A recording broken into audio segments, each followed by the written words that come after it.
स्वामी नाम जुगावे सोई तोरे कल कलेश सब नाश सुख पावे सब दुख हरे ऐसा नाम अपार कोई वेद न जाने जो जाने सो पार बहुरी न जग में जनमय राधा स्वामी गाई करो जन्म सुफल कर ले यही नाम निज नाम है मन अपने धर ले बैठक स्वामी अद्भुति राधा निरख निहार और न कोई लग सके शोभा गुप्त रूप ज्वाहा धरिया राधा स्वामी नाम बिना मेहर नहीं पावे ज्वाहा कोई विश्राम करो बंदगी राधा स्वामी आगे जिन पर ताप जिय बहु जागे बारंबार करो प्रणाम सतगुरु पदमा धाम शतनाम आदि अनादि जुगदियो नाम संत स्वरूप छोड़ो निज धाम आवे भव जल नाव लगाए हमसे जीवन लिया चढ़ाए शब्द रोया सुरत बताई कर्म भरम से लिया बचाई कोटि कोटि करु वंदना अरब खरब दंडो तो राधा स्वामी मिल गए खोलो भक्ति का शोध भक्ति सुनाए सबसे न्यारी वेद कते बनता ही विचारी सत्य पुरुष चौथे पदवाशा शांतन कावा सदा विलासा सोगर दर्शया आगुर पोरे बीना बजे ज्वाह अचर चतोरे आगे अलख पुरुष दरबारा देखा जाए सुरत शेषारा तिस पर अगमय कोई कन्यारा संत सुरत कोई करत बिहारा ताह से धर से अटल अटारी अद्भुत राधा स्वामी महल सवारी शूरत हुई अति कर्म गनानी पुरुषय मानी जाय समानी करो बंदगी राधा स्वामी आगे जिन पर ताप जय बहु जागे बारंबार करो प्रणाम सतगुरु पदमा धाम शतनाम करो बंदगी राधा स्वामी आगे बार बार कर जोड़ कर सविनय करो पुकार साधु संग महि देवनित परम गुरु दाता कृपा सिंधु समर्थ पुरुष आदि अनादि अपार राधा स्वामी परम पितु मैं तुम सदा आधार बार बार बल जाओ तन मन आर चरण पर काम खले मैं गाऊं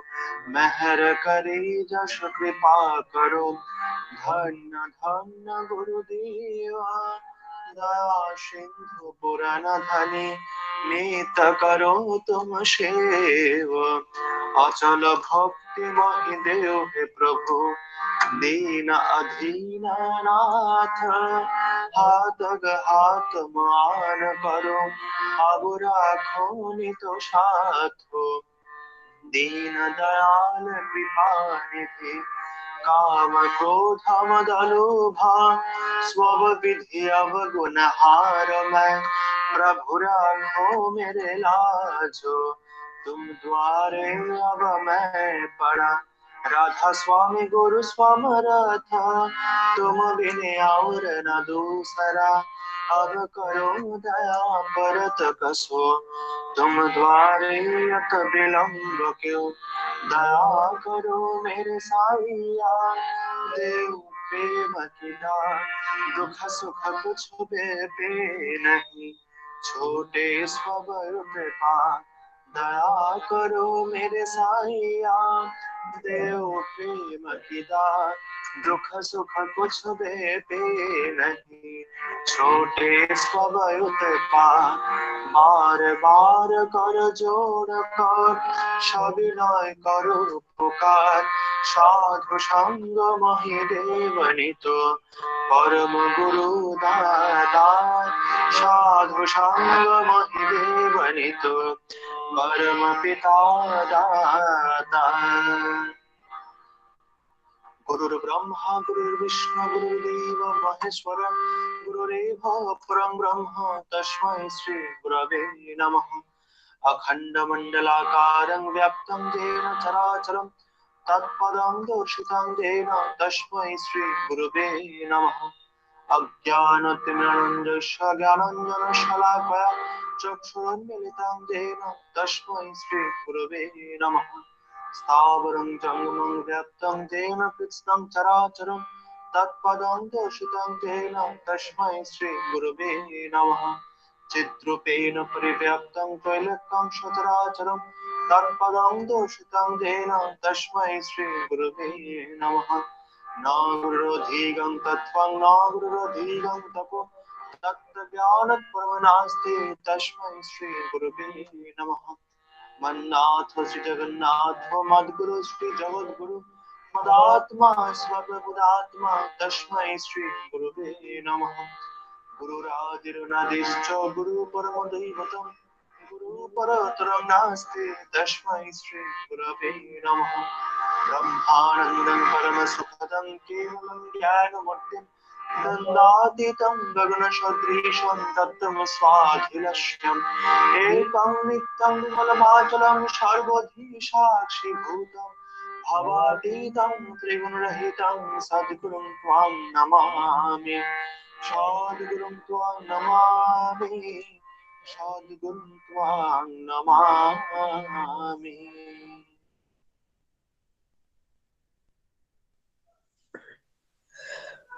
জয় গুরু।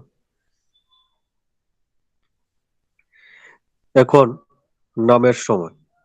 আচার্যদেবের দীর্ঘায়ু, গুরু পরিবারের সকলের দীর্ঘায়ু কামনার্থে আমরা সবাই এখন 2 মিনিট নাম করব। নামের সময় হলো।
জয় গুরু। আমি ব্রতেশ্বর ও তার পরিবারের সবার সর্বাঙ্গীন মঙ্গল পরম দয়ালের রাতুল চরণে প্রার্থনা জানাই। এখন বাণী পাঠ করবেন বাংলাতে সত্যানুসরণ পাঠ করবেন শ্রীযুক্ত প্রদ্যুৎ মল্লিক, যোগেন্দ্রনগর, আগরতলা থেকে। আমি প্রদ্যুৎদাকে বলবো আনমিউট করে সত্যানুসরণ বাংলাতে পাঠ করুন।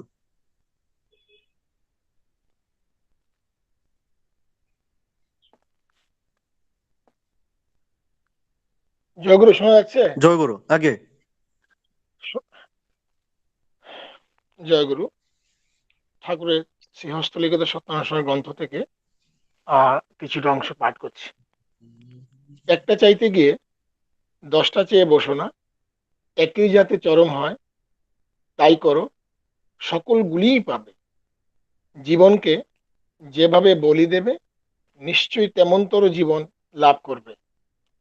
যে কেহ প্রেমের জন্য জীবন দান করে সে প্রেমের জীবন লাভ করে।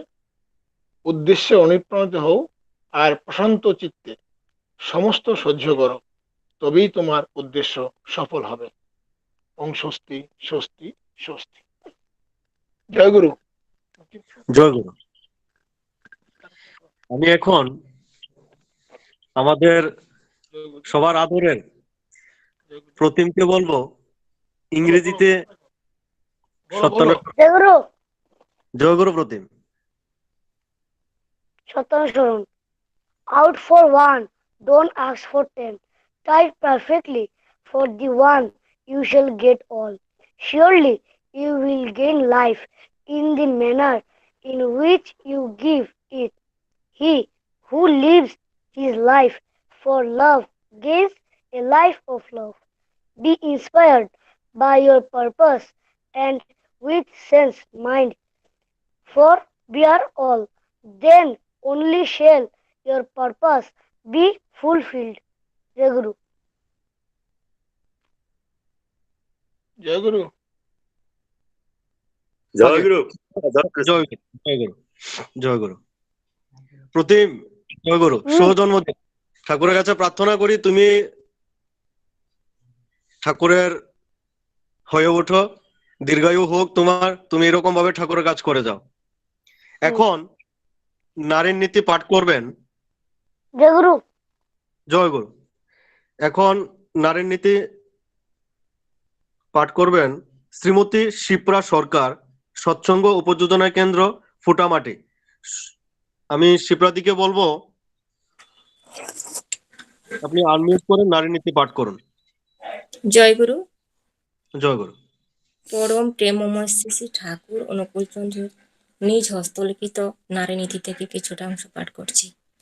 মায়ের মতন তুমি মানুষের মায়ের মতো আপনার হইতে চেষ্টা করো, তাহা কথায়, সেবায় ও ভরসায়, কিন্তু মেশায় নয়।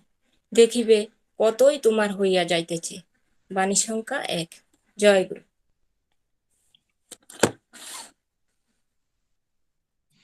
জয়গুরু। আমি শিপ্রাদির পরিবার এবং সর্বাঙ্গীন মঙ্গল পরম দয়ালের শ্রীচরণে প্রার্থনা জানাই। এখন আমাদের দ্বিতীয় পর্ব সঙ্গীত অনুষ্ঠান।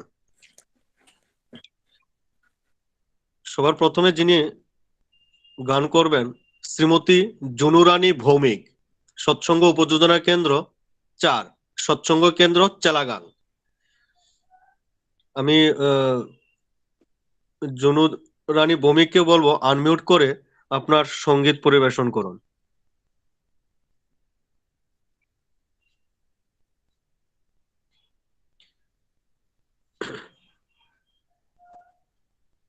জুনুরানী ভৌমিক। হ্যালো, শুনতে পাচ্ছেন? আগে আগে মা শুরু করুন। জয় গুরু। শুভ সকাল সবাইকে আমার অন্তর থেকে জয় গুরু।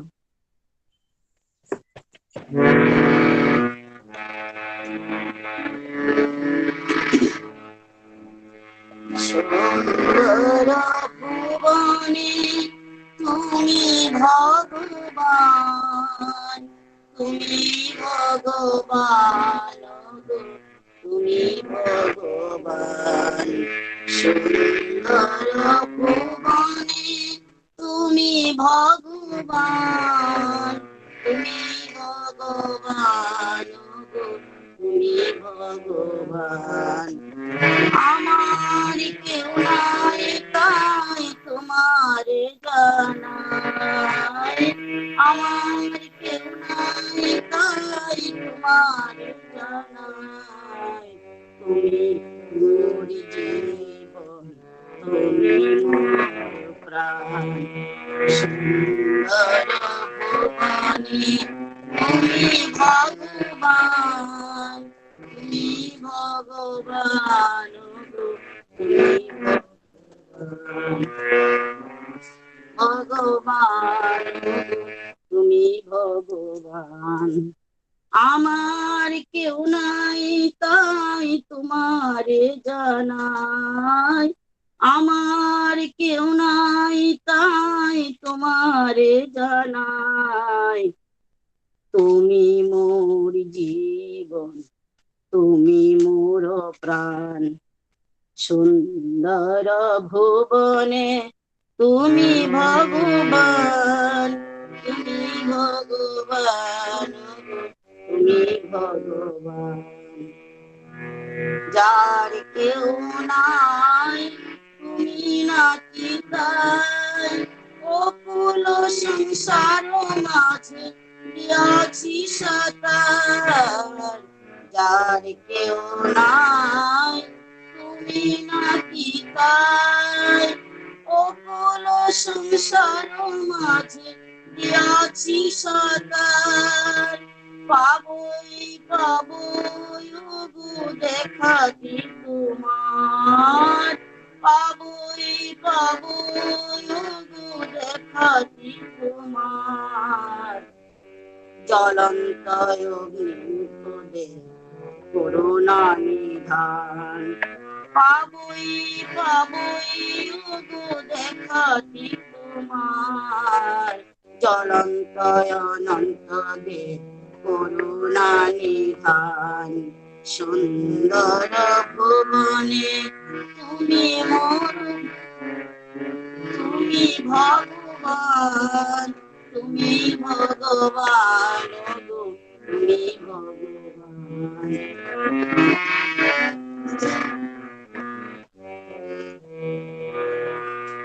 অবার ভাবনা মাঝে দেবু কান্ডারি ভয় কি ঠাকুর ওহে শ্রী হরি অভার ভাবনা মাঝে দেবু কান্ডারি ভয় কি ঠাকুর ওহে শ্রী হরি কোন কালে নাহি হব ছাড়া ছাড়ি কোন কালে নাহি হব ছাড়া ছাড়ি সদাই পিছনে থাকো নিত্য দীপ্তমান সুন্দর ভুবনে তুমি ভগবান তুমি ভগবান তুমি ভগবান আমার কেউ নাই তাই তোমার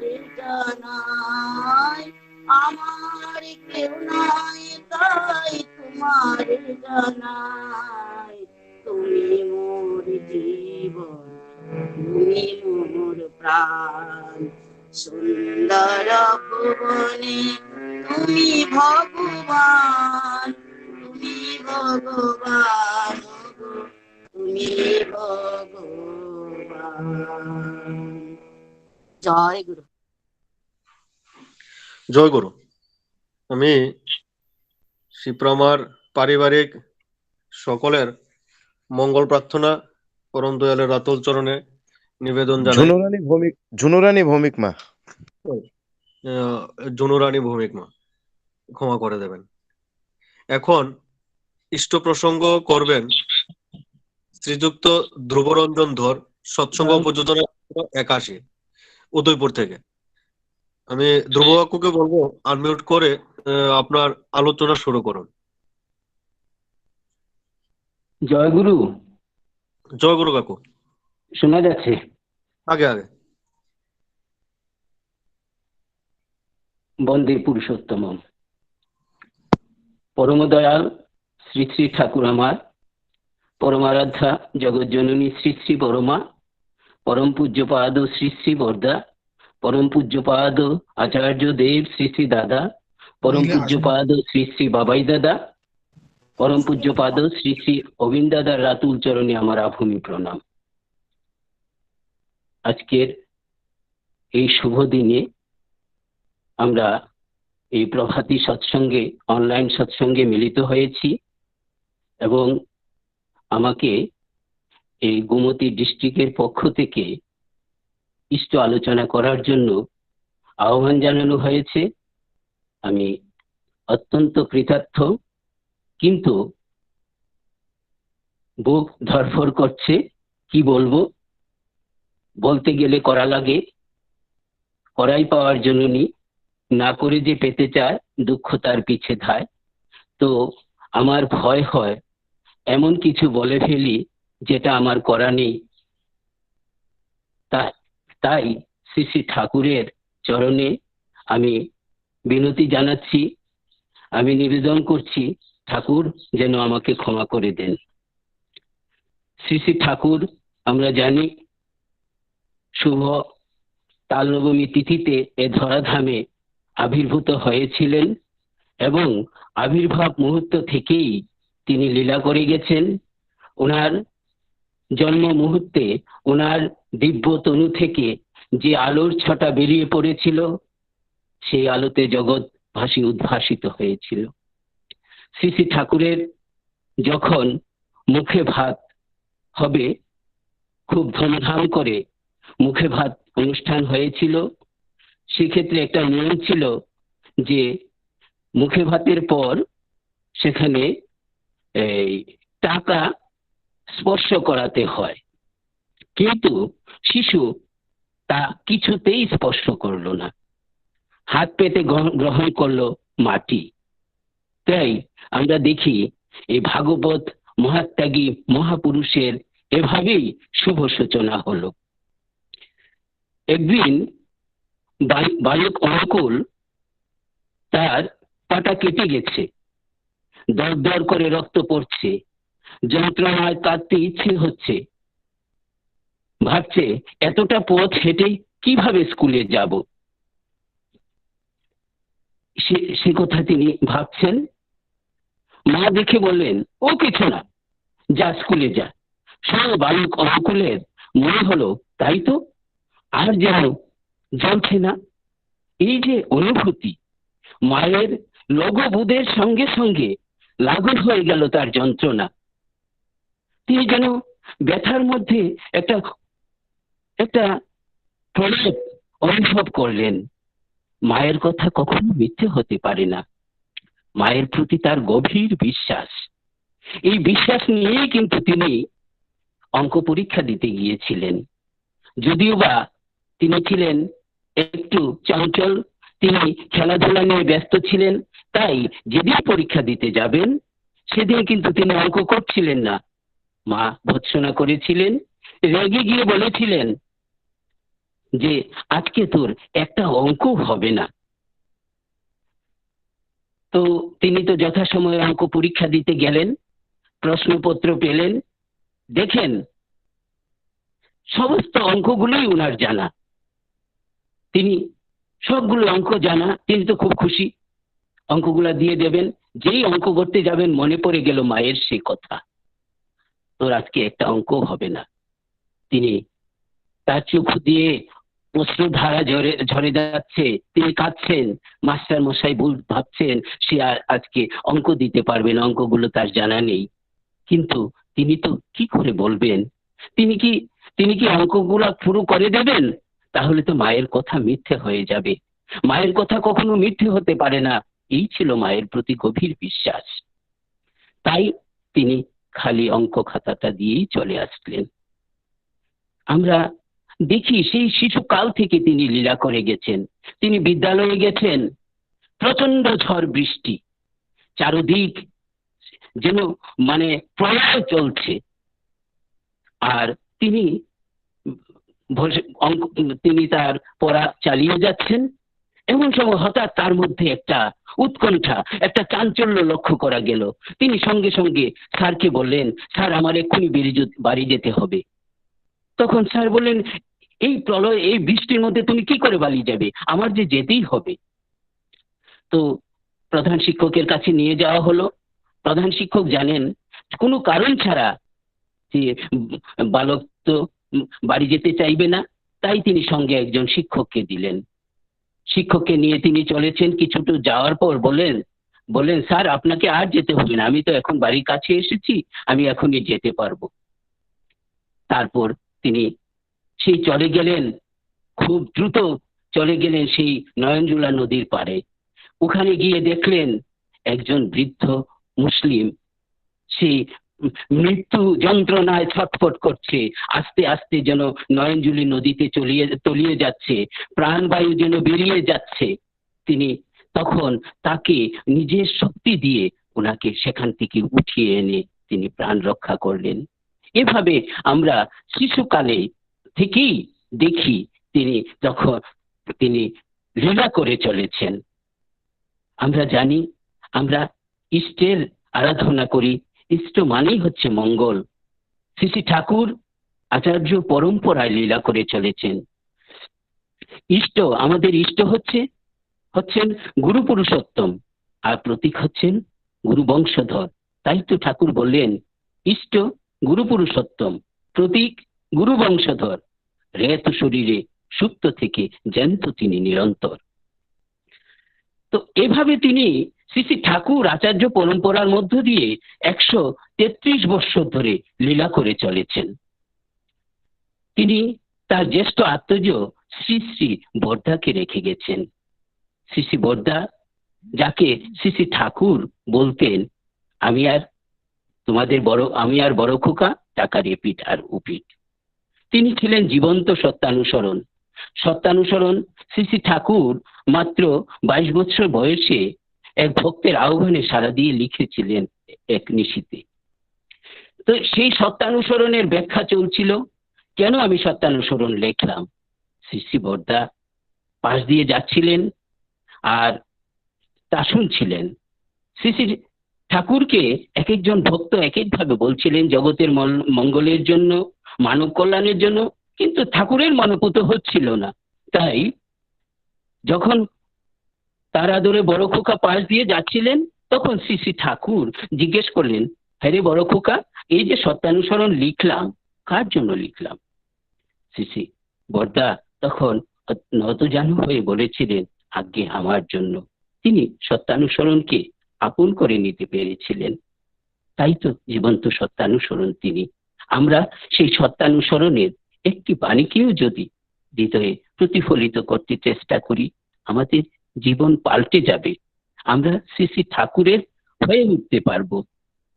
একবার দেওঘরে সৎসঙ্গ পাবলিশিং হাউসের সামনে সৎসঙ্গ হচ্ছিল।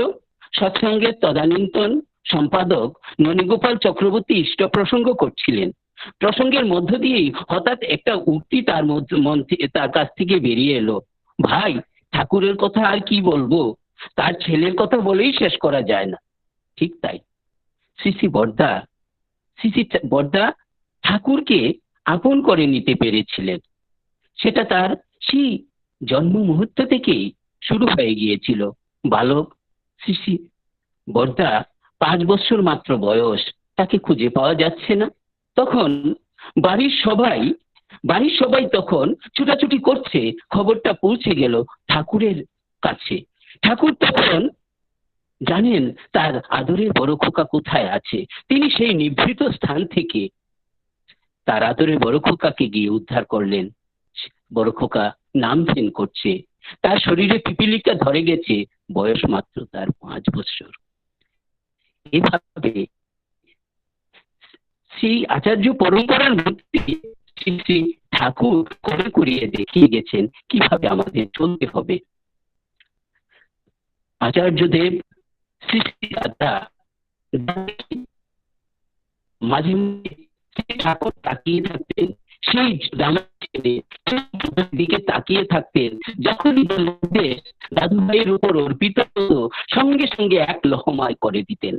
আর তাকিয়ে দেখতে কি উদ্দাম তার চলা, কি উদ্দাম তার কর্ম প্রচেষ্টা। তাই তিনি বলেছিলেন, একবার বঙ্কিমদাকে বলেছিলেন, শুনেছি থার্ড জেনারেশনের নাকি ফার্স্ট জেনারেশনের গুণগুলা ইনহারিট করে। দেখুন তো বঙ্কিমদা, আপনাদের শাস্ত্রে কি লেখা আছে, শাস্ত্রে কি লেখা আছে তা জানেন, কিন্তু আজকে শ্রী শ্রী দাদা 88 বৎসর শুভ 88তম জন্মদিন আমরা পালন করেছি। এই বয়সেও আচার্যদেব শ্রী শ্রী দাদা সমস্ত বিশ্বব্যাপী সৎসঙ্গের জয়ধ্বজাকে উড়িয়ে চলেছেন। তিনি আহ্বান জানিয়েছেন 3.5 কোটি দীক্ষা। শুনে আতঙ্কিত হতে হয়, 3.5 কোটি দীক্ষা নাকি সম্ভব? কিন্তু আমরা যদি দেখি আচার্যদেব আজ পর্যন্ত যা বলেছেন সবগুলি অক্ষরে অক্ষরে ফলে গেছে। তিনি একটা টাইমে আহ্বান করেছিলেন 5 লক্ষ দীক্ষা। আমরা জগৎবাসীরা আমাদের যাদের সাধনা কম, আমরা যাদের করা নেই, আমরা তখন অত্যন্ত বিচলিত হয়েছিলাম। কিন্তু আমরা লেগে পড়েছিলাম কাজে, হয়ে গিয়েছিল 7.5 লক্ষ দীক্ষা। আরেকটা টার্মে দাদা আশীর্বাদ করলেন 10 লাখ। এ কি করে সম্ভব? কিন্তু নির্দিষ্ট সময় অন্তে দেখা গেল 16.5 লক্ষ দীক্ষা হয়ে গেছে। পূজ্যপাদ শ্রী শ্রী বাবাই দাদা 100 দিনের ছিলেন, আমাদের উপর নির্দেশ বর্ষিত হয়েছিল, আমরা আমাদের মতো করে করেছিলাম, 4,44,000 দীক্ষা। তো এভাবে যখনই যে নির্দেশ আচার্য পরম্পরায় আমাদের উপর বর্ষিত হবে, আমাদের রাজি থাকার পালা। আমরা যদি রাজি থাকি আমাদের তাহলে আমরা অভিষ্ট লক্ষ্যে পৌঁছতে পারবই। শ্রী শ্রী বাবাই দাদা বলেছেন যে প্রার্থনা করতে হয় নিষ্কাম ভাবে।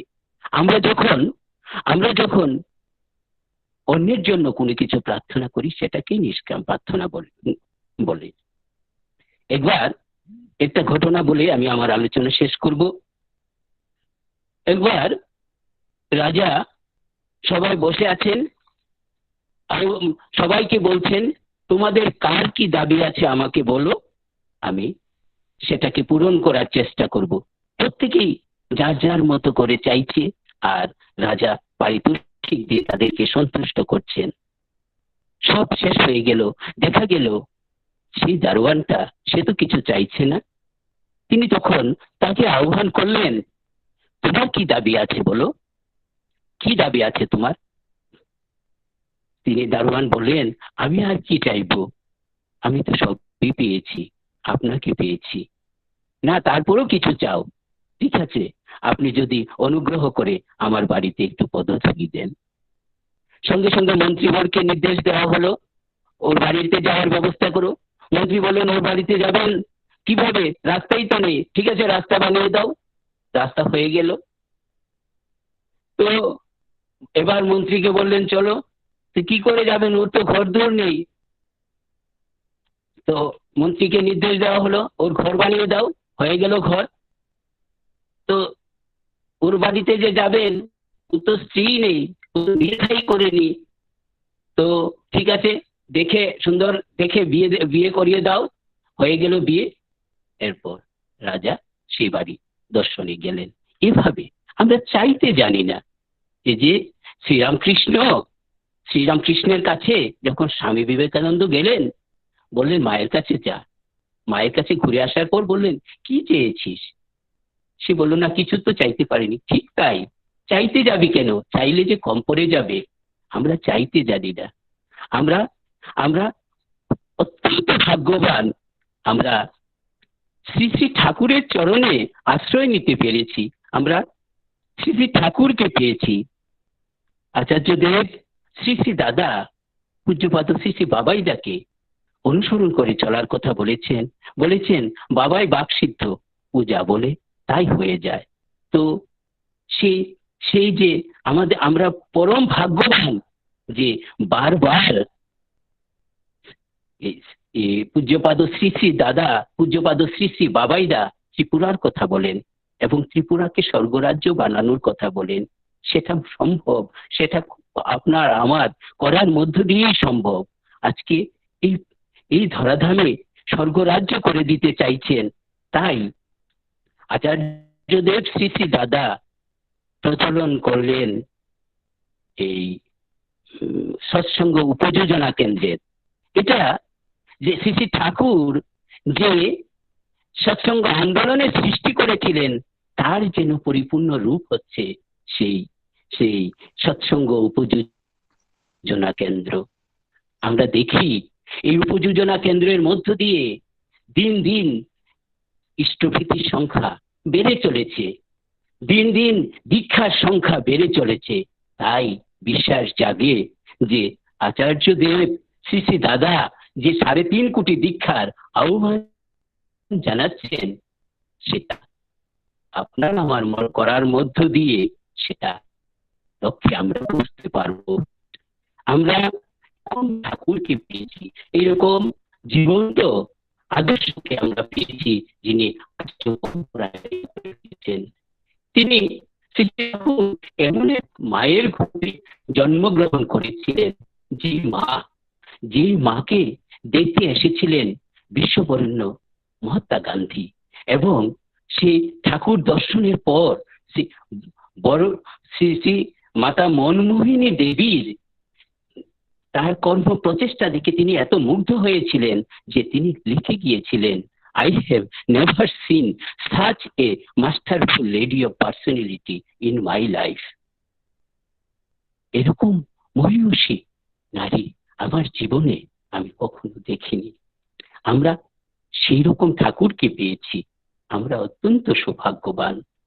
তাই আসুন আমরা ঠাকুরের হয়ে উঠতে চেষ্টা করি।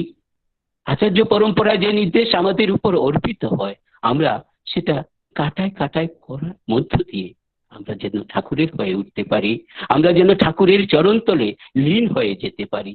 এটাই আমাদের জন্ম জন্মান্তরের সাধনা। এই কোটি কথা বলে আমি যদি ভুল বলে থাকি ক্ষমা সুন্দর দৃষ্টিতে দেখবেন।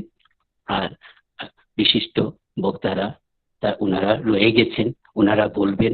আমার করা নেই, আমার বলা নেই, আমি বলতে জানি না, আমি শুনতেই ভালোবাসি। এই কোটি কথা বলে ঠাকুরের চরণে আমার প্রণাম নিবেদন করে আজকের পুরোহিত, আজকে যারা শুনছেন সকলকে আনন্দিত জয়গুরু জানিয়ে আমার সংক্ষিপ্ত বলা এখানেই শেষ করলাম। বন্দে পুরুষোত্তম। জয়গুরু। অসংখ্য ধন্যবাদ ধ্রুব আকুকে। উনি প্রতিনিয়তই দীক্ষার কাজে আমাদের গোমতী জেলাতে যুক্ত থাকেন। ওনার তত্ত্বাবধানে আমরা ছোটরা, যুবক ভাইয়েরা দীক্ষার কাজে আমরা যুক্ত থাকি। আমি ওনার পারিবারিক সবার মঙ্গল কামনা পরম দয়ালের রাতুল চরণে প্রার্থনা জানাই। এখন আবার আমরা সঙ্গীতে ফিরে যাব। এখন সঙ্গীত পরিবেশন করবেন জামজুরি সৎসঙ্গ উপযোজনা কেন্দ্র 131 থেকে শ্রীযুক্ত অমরশীল। আমি অমরদাকে বলবো আনমিউট করে আপনার সঙ্গীত পরিবেশন করুন। জয়গুরু, শোনা যাচ্ছে তো? আগে অমর, জয়গুরু। শোনা যাচ্ছে? আগে জয়গুরু সবাইকে।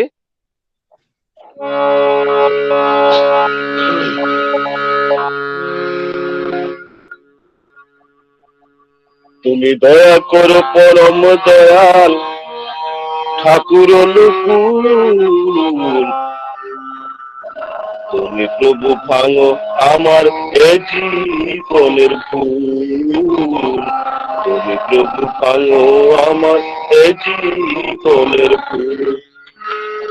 তোমাকে ভজনের আসে হাসি আশা জানো দেশে গো তোমাকে বচনের আসে আসি আসা জানো দেশে গো আমি বন্দী হয়ে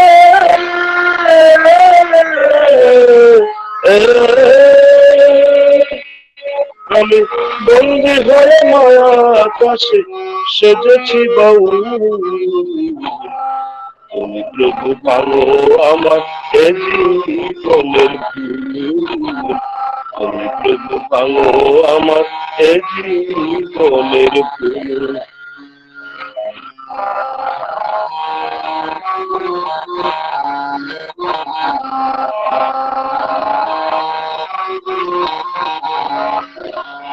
স্ত্রী পুত্র কন্যা দিলে দিলে বাড়ি ঘর তোমার লাগি কাঁদে না মোর পাষানো অন্তর স্ত্রী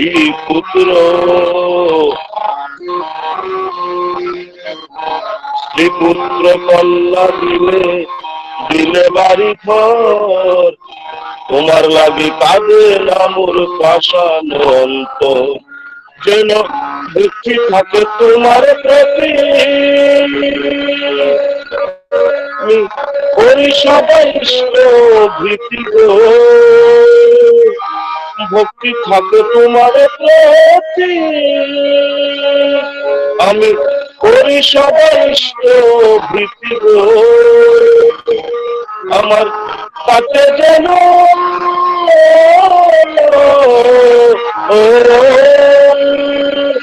আমার কাছে যেন মহাভীতি কাছে যেন মহাভীতি ফুটে প্রেমের ফুল তুমি প্রভু ভাঙো আমার এই জীবনের ফুল তুমি প্রভু ভাঙো আমার এই জীবনের ফুল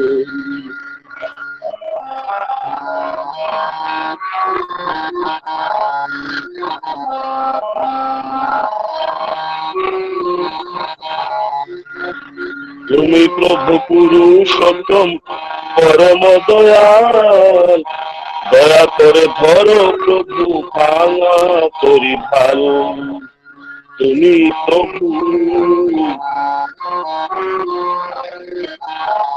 প্রভু পুরুষোত্তম পরম দয়াল দয়া করে ধরো প্রভু ভাঙা করি ভালো তুমি যদি হও কান্ডারি আমার অনায়াসে উঠবে পারি গো তুমি যদি হও কান্ডারি আমার অনায়াসে উঠবে পারি গো আমি পরে পারে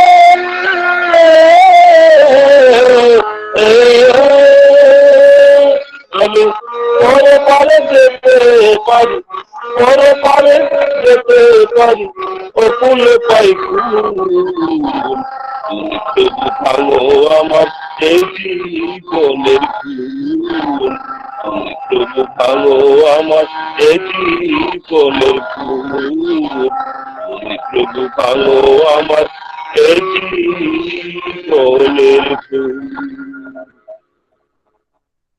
জয় গুরু জয় গুরু। অসংখ্য ধন্যবাদ অমরদাকে, কি সুন্দর এক সঙ্গীত পরিবেশন করলেন, মন ভরে গেল। আমি অমরদার পারিবারিক মঙ্গল কামনা পরম দয়ালের আতুল চরণে নিবেদন জানাই।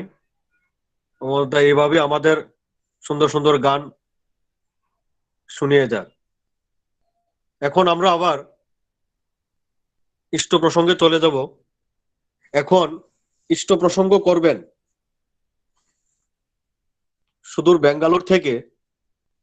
বেঙ্গালুর সৎসঙ্গ বিহার থেকে সফটওয়্যার ইঞ্জিনিয়ার শ্রীযুক্ত বাপি রায়দা।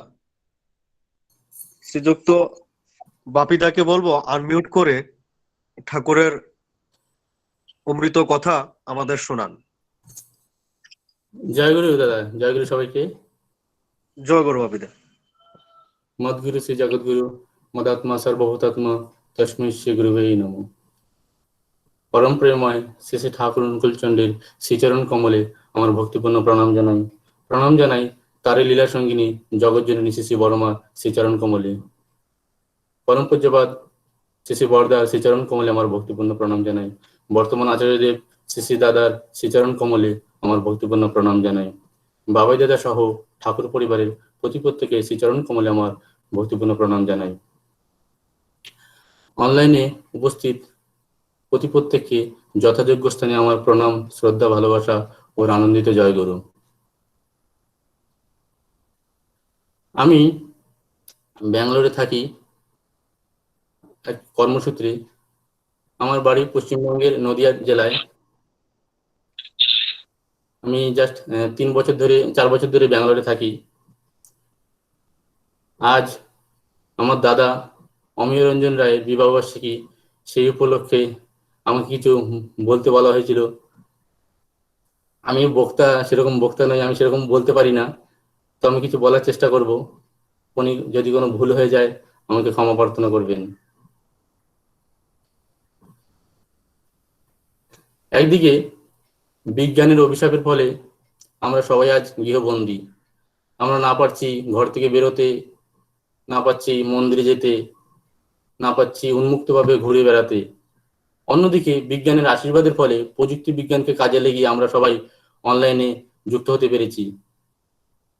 আমরা দূর দূরান্ত থেকে অনলাইনে সবাইকে দেখতে পাচ্ছি, সুন্দর সৎসঙ্গ করতে পারছি। এদিকেও বিজ্ঞানের আশীর্বাদ। শ্রী শ্রী ঠাকুর হলেন ফুলফিলার দ্য বেস্ট। উনি সবাইকে পরিপূরণ করে তিনি এই বিশ্বে লীলা করছেন। ভগবান শ্রীকৃষ্ণ বলছেন, শ্রদ্ধাবান লবতিক জ্ঞানম। শ্রদ্ধাবান একনিষ্ঠ জ্ঞানেন্দ্রিয়। এই ব্যক্তি মানে তার অন্তর শান্তি লাভ করতে পারেন। তাই খুব তাড়াতাড়ি তাদের পরমাত্মার সাথে মিলন হয়। এবং এই যে আমার অন্তরে শ্রদ্ধা, ঠাকুর বলছেন দেবীদাকে, ও দেখতো ডিকশনারিতে শ্রদ্ধা মানেটা কি। তিনি বলছেন স্রোত ধাতু থেকে এসছে শ্রদ্ধা। স্রোত মানে হলো ভক্তি, আর ধা মানে হচ্ছে ধারণ করা। যা কিনা ভক্তিকে ধারণ করে তাই হলো শ্রদ্ধা। আর আমাদের ঠাকুর বলেন, আমি বলি শোন, স্রোত মানে হচ্ছে সৎ, যা সত্য, যা এই এক্সিস্টেন্সকে ধারণ করে তাই হলো শ্রদ্ধা। যা আমাদের সত্তাকে ধারণ করে তাই হচ্ছে শ্রদ্ধা। ঠাকুর এই শ্রদ্ধা নিয়ে অনেক কথা বলেছেন, যে কিভাবে মানুষের অন্তরে শ্রদ্ধা হয়। আমাদের গুরু ভক্তি, আমাদের শ্রদ্ধা, আমাদের অনুরাগ যদি অন্তরে জন্ম নেয়, তবে কিন্তু আমরা সবকিছু ঠিকঠাক করতে পারি। ঠাকুর বলছেন, তোমার অন্তরে অনুরাগের একটা পাপড়ি মেলতে দেখলে আমার মনে উৎসবের আনন্দ জেগে ওঠে। ঠাকুর এত আনন্দ পেতেন। সেদিন এসেছেন তেজা সিং, তিনি হলেন ডেপুটি জেনারেল অফ ইছাপুর গান ফ্যাক্টরি। তিনি এসে ঠাকুরের কাছে প্রণাম করছেন এবং বলছেন শ্রী কিরণ ব্যানার্জির কথা, অনেক কিছু বলছেন, যে এত ভালো মানুষ ছিলেন উনি। এই শুনে ঠাকুর খুব খুশি হয়েছেন। বলছেন আসলে চাই টান, নিষ্ঠা চাই। এই নিষ্ঠা কথাটি শুনে শ্রী তেজা সিং বলছেন, ঠাকুর এই নিষ্ঠা আসবে কেমন করে? ঠাকুর তখন তাকে বলছেন, ভালোবাসলে নিষ্ঠা আসে। এই একটা ভালোবাসা যদি থাকে তবে অন্তরে একটা নিষ্ঠা আসে। আর এই নিষ্ঠা থাকলে তবে কীর্তি সমবেগ আসে, যেটা কিনা আনুগত্যের কীর্তি সমবেগ। তারপর ঠাকুর এটাও বলছেন যে adherence, allegiance and active servings and painstaking attitude, মানে শ্রম সুখ প্রিয়তা, যদি এইগুলো থাকে তবে একটা মানুষ সোনার মানুষ হয়ে ওঠে। এই সোনার মানুষ হওয়াটা কিন্তু খুবই সহজ। এই সোনার মানুষ যদি আমরা না দেখতে পাই তবে বুঝতে পারি না। ঠাকুর আরেকটি জায়গায় বলেছেন, যখন সেই অসীম, অনন্ত, অব্যক্ত ভগবান যখন সগুণ হয় তখন তাকে ঈশ্বর বলে জানবে। আর যখন তিনি নির্গুণ হয়, তিনি হচ্ছে পরমাত্মা বা পরম ব্রহ্ম। সেই যে ঈশ্বর, যে সদ্গুরু পুরুষোত্তম যখন আসেন, তার উপরে যখন আমাদের অবিচল নিষ্ঠা ভক্তি থাকে, তখন শিষ্যের অন্তরে যে অন্তর্নিহিত ইচ্ছা শক্তি তা পূরণ হয়। আর বলছেন তার অন্তর্নিহিত যে পূর্ণতা তা প্রকাশ পায়। আমাদের অন্তরে সমস্ত কিছু আছে, আমরা কিন্তু তাকে চিনতে পারি না। সেগুলো ময়লার দরুন সব চাপা পড়ে গেছে। ঠাকুর বলছেন তোমার ম্যাগনেটিক মিডিল হয়ে থাকতে হবে তোমরা। পরিবারের মধ্যে থেকেও কিন্তু মন থাকবে সেই ইস্টের পানে, যেদিকে ঘুরিয়ে দিয়ে রেখে দেও না কেন, তো যখন নর্থ পোল সাউথ পোল এক হয়ে যাবে, ছেড়ে দিলে আবার সেই ইস্টের পানে মনটা চলে যাবে। এই হচ্ছে পরমদয়াল শ্রী শ্রী ঠাকুর, কত সুন্দরভাবে উনি আমাদেরকে বোঝানোর চেষ্টা করেছেন। শ্রী শ্রী ঠাকুরকে আমাদের প্রত্যেকটা জীবনকে জীবন্ত করে রাখা দরকার।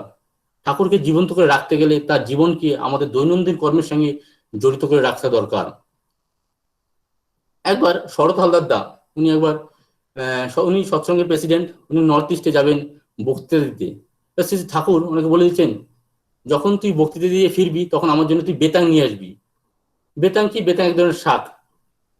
তখন শরৎ হালদার দা বক্তৃতা দিয়ে ফিরছেন, ফিরে ঠাকুরের জন্য বেতাং নিয়ে এসেছেন। এবার এসেই ঠাকুরকে বলছেন, ঠাকুর আমি তো বক্তৃতা দিয়ে ফিরলাম, আপনি কেন আমাকে বেতাং আনতে বলেছিলেন? আমি তখন বক্তৃতা দিয়ে যাচ্ছিলাম, কেন বেতাং আনতে বলেছিলেন? তাই ঠাকুর বলছেন, আমি যে তোকে বেতাং আনতে বলেছি সেদিকে তোর মনটা থাকার জন্যই তোকে বেতাং আনতে বলেছি। আমার বক্তৃতা যদি আমার ঠাকুরকে দিকে দৃষ্টি না রাখে তাহলে আমার বক্তব্য বৃথা। আমার গান গাওয়া, বক্তৃতা রাখা সবকিছুই আমার ঠাকুরকে ঘিরে। ঠাকুর অনেক সময় কষ্ট করে বলছেন, ওরা আমার থেকে বেশি আমার কথাকে ভালোবাসে। আমরা কেন আইডিয়ালিজমের পূজারী না, আইডিয়ালের পূজারী? ঠাকুর বলছেন, idealism can not be drive a person, attachment towards a personality in whom idea is manifested that drives a person. Thakur এই যে জীবন, যে দর্শন, যে ব্যক্তিত্বের মধ্যে জীবন্ত হয়ে আছে, তার প্রতি আমার যে অ্যাটাচমেন্ট হবে সেটি আমার ঠাকুরকে অত জীবন্ত করে রাখবে। এর জন্য আচার্যদেবের সাথে অ্যাটাচমেন্ট খুবই দরকার। তিনি যেভাবে ঠাকুরকে জীবন্ত করে রেখেছেন, তার কাছে বসলে, তিনি ঠাকুরের কথা বললে যে ভাব উদ্দীপ্ত হয়। যারা সঙ্গ করেছেন তারাই দেখেছেন, এই যে পূজনীয় বাবাইদা ঠাকুর পরিবারের কাছে মানে তার এত স্বাভাবিকভাবে ঠাকুরের সাথে ভালোবাসেন, তার প্রতি যতই অ্যাটাচমেন্ট আমাদের বাড়বে আমরা ঠাকুরকে অত জীবন্ত করে রাখতে পারবো। ঠাকুরের বহু ঘটনা আছে। আমাদের সাধনা কিন্তু তাকে ভালোবাসা, প্রেম করা, তাকে জানা না। যতদিন তার মিরাকেল বা মিস্টিসিজমটা আমি খোঁজ করব, এর মানে ঠাকুরের প্রতি আমার ভালোবাসাটা অতটা পরিপক্ক হয়নি। আমি বাবাকে ভালোবাসি, আমি আমার মাকে ভালোবাসি, আমি বোনকে ভালোবাসি, দিদিকে ভালোবাসি, সবাইকে ভালোবাসি, কিন্তু আমি কি কখনো ওদের কাছে মিরাকেল এক্সপেক্ট করি? কিন্তু ঠাকুরের বেলায় কেন আমরা মিরাকেল এক্সপেক্ট করব? একবার সায়েন্টিস্ট কৃষ্ণ প্রসন্ন ভট্টাচার্য উনি বলেছেন, do not try to know him, just try to love him. তিনি যা পছন্দ করেন সেটা আমি পছন্দ করব, তিনি যা চান সেটা আমি চাইবো। আমাদের সাধনার মধ্যে একটা ব্যক্তিগত ভাবে একটা ত্রুটি হয়। আমরা ভাবি আমাদের ঠাকুর, আমার সদানগত সাধনা হওয়া উচিত, আমি ঠাকুরের, আমার ঠাকুর হলে সব দায়িত্ব ঠাকুরের, আমার কিছু করতে হবে না। ঠাকুর তুমি নজর দাও, ঠাকুর তুমি এ ছেলে চাকরি দাও, ঠাকুর তুমি এর বিয়ে দিয়ে দাও, সবটাই কিন্তু ঠাকুরের। আর আমি যদি ঠাকুরের হই তাহলে কি হবে? ঠাকুর যা যা চান সেই রকম করতে গেলে আমার ভিতরের বৃত্তি প্রবৃত্তি নিয়ন্ত্রিত হবে, আমার ভিতরে তার প্রতি ভালোবাসা জন্মাবে। এটা ঠাকুরের পছন্দ করেন না, ওটা ঠাকুর পছন্দ করে না, আমি সেটা করতে যাব না। এরকম করতে হলে আমার ডেভেলপমেন্ট হবে, যেটা দেখে ঠাকুর খুব খুশি হবেন। এর জন্য ঠাকুর বলছেন, জগন্নাথের কিন্তু হাত নেই, পা আছে, উনি আমাকে ধরবেন না, আমি ওনার চরণামৃত ধরে যেতে হবে, তখন কিন্তু আমার উদ্ধার হবে। ঠাকুর বলছেন, তুমি তাকে নিজের ইচ্ছাধীন করতে দেও না, বরং তুমি তার ইচ্ছাধীন হও। এই হচ্ছে পরম দয়াল ঠাকুর। উনি কত সুন্দরভাবে আমাদের জীবনকে প্রচলিত করে চলেছেন। প্রত্যেকটা মুহূর্তে আমাদের শত শত বাণী দিয়ে গেছেন। ওই বাণীগুলো যদি ভাবধারা নিয়ে আমরা চলতে পারি, আমাদের জীবন স্বচ্ছন্দ এবং স্বাচ্ছন্দিত হবে। আমি আমার জীবনে ঘটে যাওয়া একটা ঠাকুরের দয়ার কথা বলবো। আগের বছর 2019-এর ওটা 20শে জুলাই, এবার আমি অফিসে যাব, অফিস থেকে ওদিন শনিবার অফিসে আমি ইন্টারভিউ নিতে যাব। এবার ওদিন ফেরার পথে আমি বাইক নিয়ে ফিরছি, তখন বেলা 2টো হবে। তখন আমি রাস্তা দিয়ে ফিরছি, তখন রাস্তায় দেখলাম যে আম, বিভিন্ন রকম ফল বিক্রি হচ্ছে, আমি 2 কেজি আম কিনে যার বাইকে ঝুলিয়ে আমি ফিরছি। কিছুক্ষণ আসার পরে এই ব্যাঙ্গালোর একটা জায়গা আছে, আমাদের মন্দির থেকে জাস্ট 5 কিলোমিটার দূরে, নাম হুডি সার্কেল। ওখানটা যখন ক্রস করছি তখন আমার প্যারালালি একটা 407 lorry fully loaded with furniture আমার প্যারালালি যাচ্ছে। তখন আমার গাড়ির স্পিড বেশি ছিল না, 35 থেকে 40 হবে। তো লরিটা আমার প্যারালালি যাচ্ছে, এবার বাঁদিকে একটু মানে স্টনচিপ ফেলা ছিল। এবার আমার গাড়ির চাকাটা, সামনের চাকাটা স্কিড করে আমি পড়ে যাই, ডান দিকে পড়ে যাই। পড়ে যাওয়ার ফলে আমার মাথায় হেলমেট ছিল, এবার আমার হাতটা এমন করে আমি পড়ে যাই। এবার হাতের উপর দিয়ে ওই ফুললি লোডেড ফার্নিচার যে ট্রাকটা, 407 লরিটা আমার ডান হাতের উপর দিয়ে পুরো মারিয়ে চলে যায়। পুরো হাতের কবজি থেকে শুরু করে হাতের আঙুল অব্দি পুরোটা মারিয়ে চলে যায় আমার হাতের উপর দিয়ে। তখন আমি ঠাকুরের কাছে প্রার্থনা করছি, ঠাকুর আমি বোধহয় আর এই হাত আজকে নিয়ে ফিরে যেতে পারবো না। তো আমার ওই যে বাইকটা রানিং, তখন বাইকটা রানিং ছিল, তখন ঘষতে ঘষতে আরো 2-3 মিটার আমি এগিয়ে যাই। আমার নিচে দেখি হাতে পুরো রক্তে পুরো ভরে গেছে নিচটা।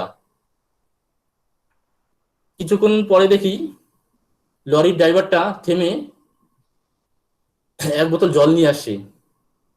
আমি ঠাকুরের দিকে আপ্রাণ প্রার্থনা করছি, ঠাকুর আমি আমার হাত নিয়ে ফিরে যেতে পারবো না। আমি জাস্ট শুয়ে শুয়ে নিচের দিকে দেখছি আমার যে আমগুলো লরির চাকার নিচে পড়ে বিছিয়ে আছে আর চারিদিকে ছড়িয়ে আছে, আর ঠাকুর কাছে আপ্রাণ মনে প্রার্থনা করে যাচ্ছি। তখন যে লরির ড্রাইভারটা জল নিয়ে আসছে, আমি ওনাকে দেখে মনে হচ্ছে যেন পরম দয়াল শ্রী শ্রী ঠাকুর নিজের হাতে করে জল নিয়ে আসছে। আমার হাতে যখন উনি জলটা দিলেন তখন দেখি আপনি আপনি হাতটা তুলতে পারছি। উনি তখন আমার বাইকটা তুলে, আশেপাশের লোকজন জড়ো হয়ে গেছে। তখন ওই আশেপাশের লোকজন তারপরে ওই যে ট্রাকের ড্রাইভার আমাকে একটা পাশে ক্লিনিকে নিয়ে যায়, ওখানে গিয়ে ফার্স্ট এড করায়। তারপরে আমার মন্দিরের আশেপাশে কতগুলো বন্ধু আছে, ওদেরকে ফোন করলাম, ওরা আসে। ওরা এসে আমাকে নিয়ে যায়, নিয়ে গিয়ে আমাদের এখানে একটা অর্থোপেডিক হসপিটাল আছে, এখানে যাই। এখানে গিয়ে আমাকে এক্স রে করানো হয়। আধা ঘন্টার পর এক্স রে রিপোর্ট দেয়। তারপর এক্স রে রিপোর্ট দেখার পরে ডাক্তার আমাকে বলছে তোমার কি হয়েছিল এক্স্যাক্টলি। আমি বললাম যে আমার হাতের উপর দিয়ে 407 লরি চলে গেছিল, ওটাতে লরিটা পুরো ফুললি লোডেড ছিল। তারপর ডাক্তার বলছে তোমার হাতটা ফুলে গেছে ঠিকই, আমার হাতটা ফুলে পুরো ডবল হয়ে গেছিল। ডাক্তার বলছে তোমার হাতে কিচ্ছু হয়নি, শুধু একটু ফুলে গেছে, সোয়েলিং হয়েছে, এটা আমি ওষুধ দিচ্ছি, 15-20 দিনে ঠিক হয়ে যাবে। কিন্তু তোমার হাতে একটা চূর্ণ কিছু ভেঙে যায়নি, হাড় কিছু হয়নি, পুরো নর্মাল আছে। বলছে এটা কি করে সম্ভব? ডাক্তার নিজে অবাক হয়ে গেছে, এটা কি করে সম্ভব। বলছে আমাকে, ডাক্তার বলছে তুমি কি করো? ডাক্তার মনে মনে ভাবছে, মনে বলছে আমাদের, বলছে আমি ভাবছি তুমি হয়তো এখানে বিভিন্ন রকম রাজমিস্ত্রি কাজ করে না, ওরকম ওদের হাত শক্তপোক্ত হয়। আমি যখন বললাম আমি সফটওয়্যার ইঞ্জিনিয়ার, আমি এখানে চাকরি করি, বলছে এটা সম্ভব না, এটা কি করে সম্ভব? তোমার হাতের উপর দিয়ে লরি চলে গেছে, তোমার হাত এক চূর্ণ কিছু হয়নি, এটা কি করে সম্ভব? তখন আমার পাশে যে বন্ধুরা ছিল বলছে এটা আমাদের পরম দয়াল শ্রী ঠাকুর অনুকূল জন্য দয়া। পরম দয়াল ঠাকুর আমাদের প্রত্যেকটা সময় আমাদের উপর লীলা করে যাচ্ছেন। তাই ঠাকুরকে নিয়ে আমরা মিরাকেল কেন এক্সপেক্ট করব? ঠাকুরকে যদি ধরে থাকি, উনি, আমরা মিরাকেলের পেছনে কখনো ভাগবো না, আমরা ঠাকুরের পেছনে থাকবো, তখন দেখবো মিরাকেল আমার পেছনে ভাগছে। আমরা কখনোই যে ঠাকুর এই করে দেবেন ওই করে দেবেন, আমরা কখনোই এগুলো চিন্তা করবো না। সবসময় ঠাকুরকে নিয়ে ভাবতে হবে, সবকিছু উনি করে দেবেন। আমার বাবা আজ বেঁচে নেই, আমরাও অ্যাকচুয়ালি ত্রিপুরার বাসিন্দা। আমি ত্রিপুরায় যাওয়ার সুযোগ হয়নি, আমার বাবা সবাই ত্রিপুরাতে থাকতেন। 40 বছর আগে আমরা পশ্চিমবঙ্গে চলে আসি। আমার বাবার জীবনে ঘটে যাওয়া কিছু ঠাকুরের ঘটনা বলি। একবার আমি যখন ক্লাস 8 পড়ি, তখন আমি আর বাবা দেওঘরে যাব ট্রেনে করে। সকাল 4টেতে আমরা ট্রেন ধরেছি। এবার বাবা যাওয়ার সময় কচুর লতি, কচু, নারকেল অনেক কিছু নিয়ে যাচ্ছেন আচার্যদেব দাদার জন্য। এইবার আমরা ওখানে পৌঁছাই, 9টা নাগাদ পৌঁছাই দেওঘরে। তখন আমার বড় বৌদির কাছে গিয়ে দিই, বড় বৌদি বলছে আসলে দাদা সকালে বলে গেছেন উনি ঠাকুর বাংলাতে বসেছেন, মানে আচার্য বলে গেছে যে আজ উনি কচুর লতি খাবেন। যে নগরকুড়া থেকে, আমাদের বাড়ি নগরকুড়া থেকে লাল মাধব আসছেন কচুর লতি নিয়ে। আমি আজকে কচুর লতি খাবো। বাবা শুনে, আমি শুনে অবাক। আচার্য দাদা কি করে বলে দিচ্ছেন যে আমরা কচুর লতি নিয়ে আসছি? আমার বাবার নাম মাধব রায়। উনি বলছেন লাল মাধব আসছেন নগরকুড়া থেকে। উনি কত সুন্দরভাবে বলে দিচ্ছেন যে আজকে কচুর লতি খাবেন। একবার আরেকটা ঘটনা বলি। বাবা, মা আর আমাদের নগরকুড়ার একজন দাদা আগে তো মানে ইষ্টপিতে জমা দিতে হতো দেওঘরে গিয়ে, তখন ওরা ইষ্টপিতে জমা দিতে যাচ্ছেন। এবার ইষ্টপিতে জমা দিয়ে যখন যেদিন ফিরবেন, ওদিন ফেরার সময় মানে কোনো ডাইরেক্ট ট্রেন পায়নি, তাই বাবারা ওরা লোকাল ট্রেনে করে ফিরছিলেন দেওঘর থেকে। আসানসোলে আসবেন, তা আসানসোল থেকে বর্ধমান হয়ে ব্যান্ডেল। তখন বাবার লোকাল ট্রেনে তো মানে শৌচালয়ের কোনো ব্যবস্থা নেই। তখন বাবা জাস্ট মধুপুর ক্রস করে বাবার খুব টয়লেট পেয়ে যায়। তখন বাবা জাস্ট ট্রেনটা একটু স্লো হয়েছে, তখন বাবা নেমে যায়।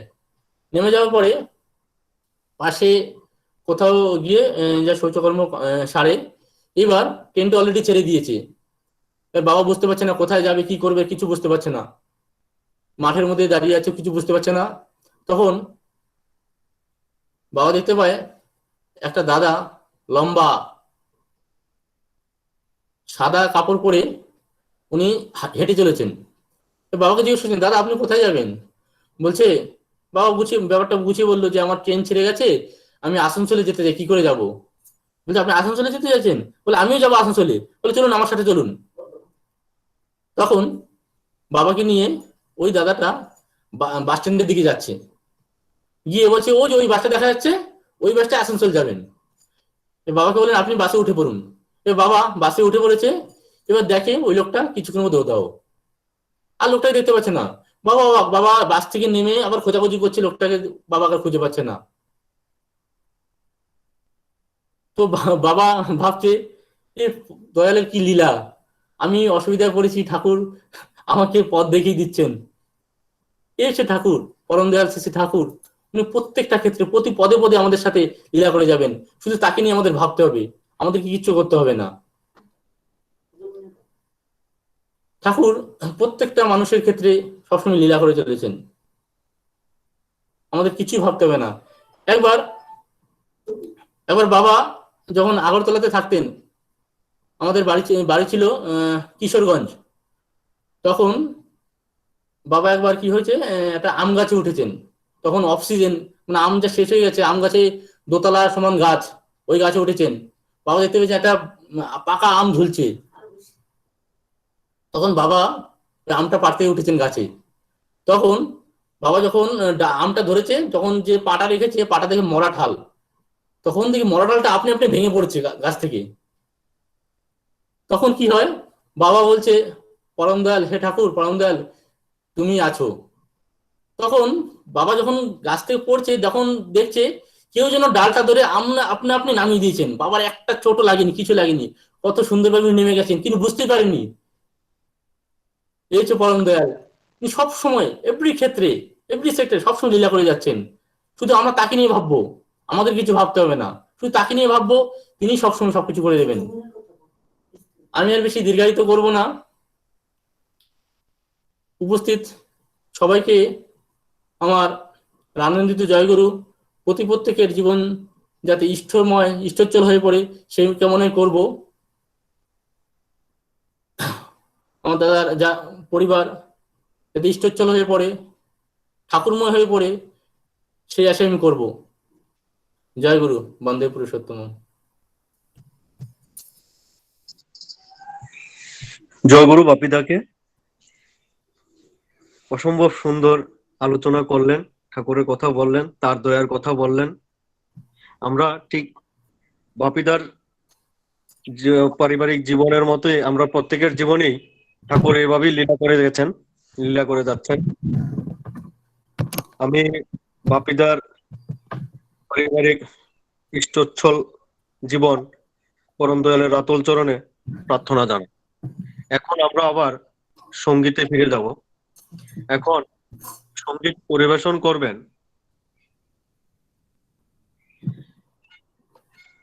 শ্রীমতী রেততী খামারু, সৎসঙ্গ বিহার, বেঙ্গালুর থেকে। আমি ওনাকে আপনার আনমিউট করে গানটা সঙ্গীত পরিবেশন করুন। জয়গুরু সকলকে। জয়গুরু। আচার্যদেব শেষী দাদার লেখা একটি গান গাওয়ার চেষ্টা করছি।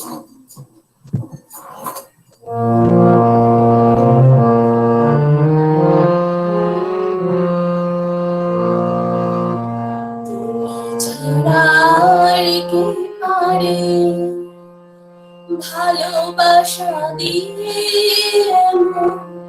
ভরিয়ে দিতে এই সংসারে তুমি ছাড়া আর কি পারে, ভালোবাসা দিয়ে ভরিয়ে দিতে এই সংসারে তুমি ছাড়া আর কি পারে।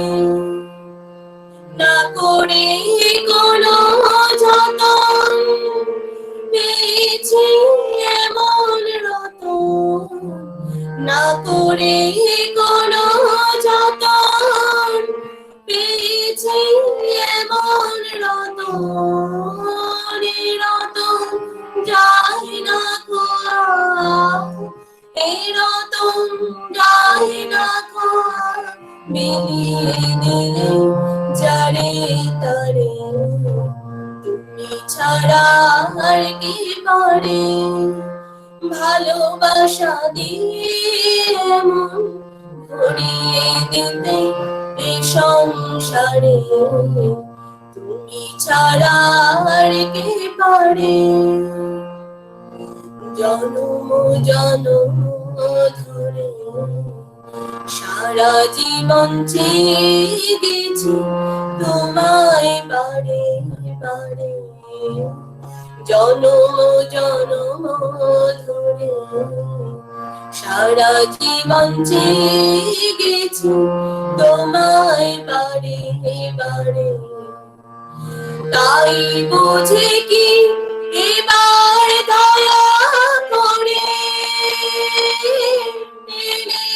নিলে কাছে দয়াল এমনই হাত ধরে, তাই বুঝে কি এবার দয়া করে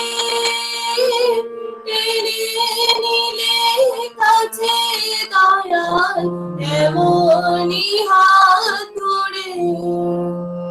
আর কি ছাড়ি তোমার গো, আর কি ছাড়ি তোমার গো, হৃদয় পূর্ণ করে রাখবো তোমায় ধরে। তুমি ছাড়া আর কি পারে, ভালোবাসা দিয়ে এমন ভরিয়ে দিতে এই সংসারে তুমি ছাড়া আর কি পারে, তুমি ছাড়া আর কি পারে, তুমি ছাড়া আর কি পারে। জয়গুরু। জয়গুরু।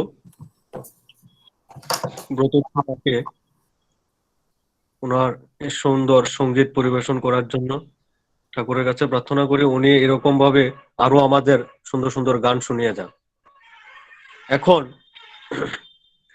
সঙ্গীত পরিবেশন করবেন শ্রীমান শিবানন্দ প্রসাদ দত্ত, সৎসঙ্গ উপযোজনা কেন্দ্র 81, সৎসঙ্গ বিহার, উদয়পুর। আমি শিবানন্দকে বলবো তুমি আনমিউট করে তোমার সঙ্গীত পরিবেশন করো। জয়গুরু, শোনা যায়? আগে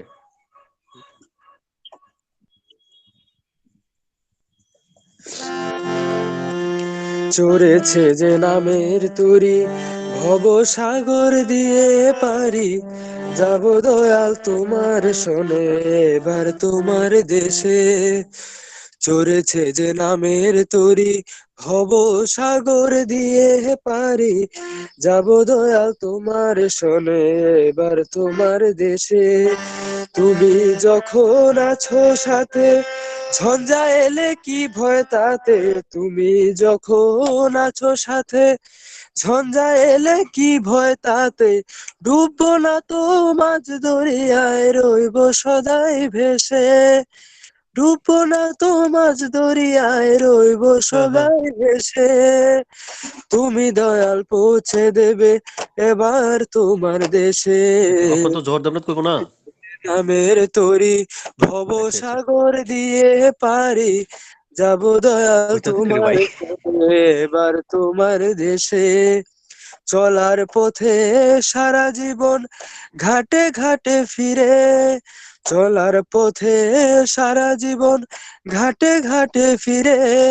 তুমি দয়ালে যাবে অলোক তরির তীরে আমি বাবুই বলে চলবো এবার তোমার চরণ ধরে আমি বাবুই বলে চলবো এবার তোমার চরণ ধরে তোমার সেবায় মুখর হয়ে তোমায় ভালোবেসে তোমার সেবায় মুখর হয়ে তোমায় ভালোবেসে আমি মা ভুই বলে চলবো এবার তোমার চরণ ধরে আমি মা ভুই বলে চলবো এবার তোমার চরণ ধরে আমি মা ভুই বলে চলবো এবার তোমার চরণ ধরে আমি মা ভুই বলে চলবো এবার তোমার চরণ ধরে তোমার সেবায় মুখর হয়ে তোমায় ভালোবেসে তোমার সেবায় মুখর হয়ে তোমায় ভালোবেসে আনন্দ আজ অবাধ হয়ে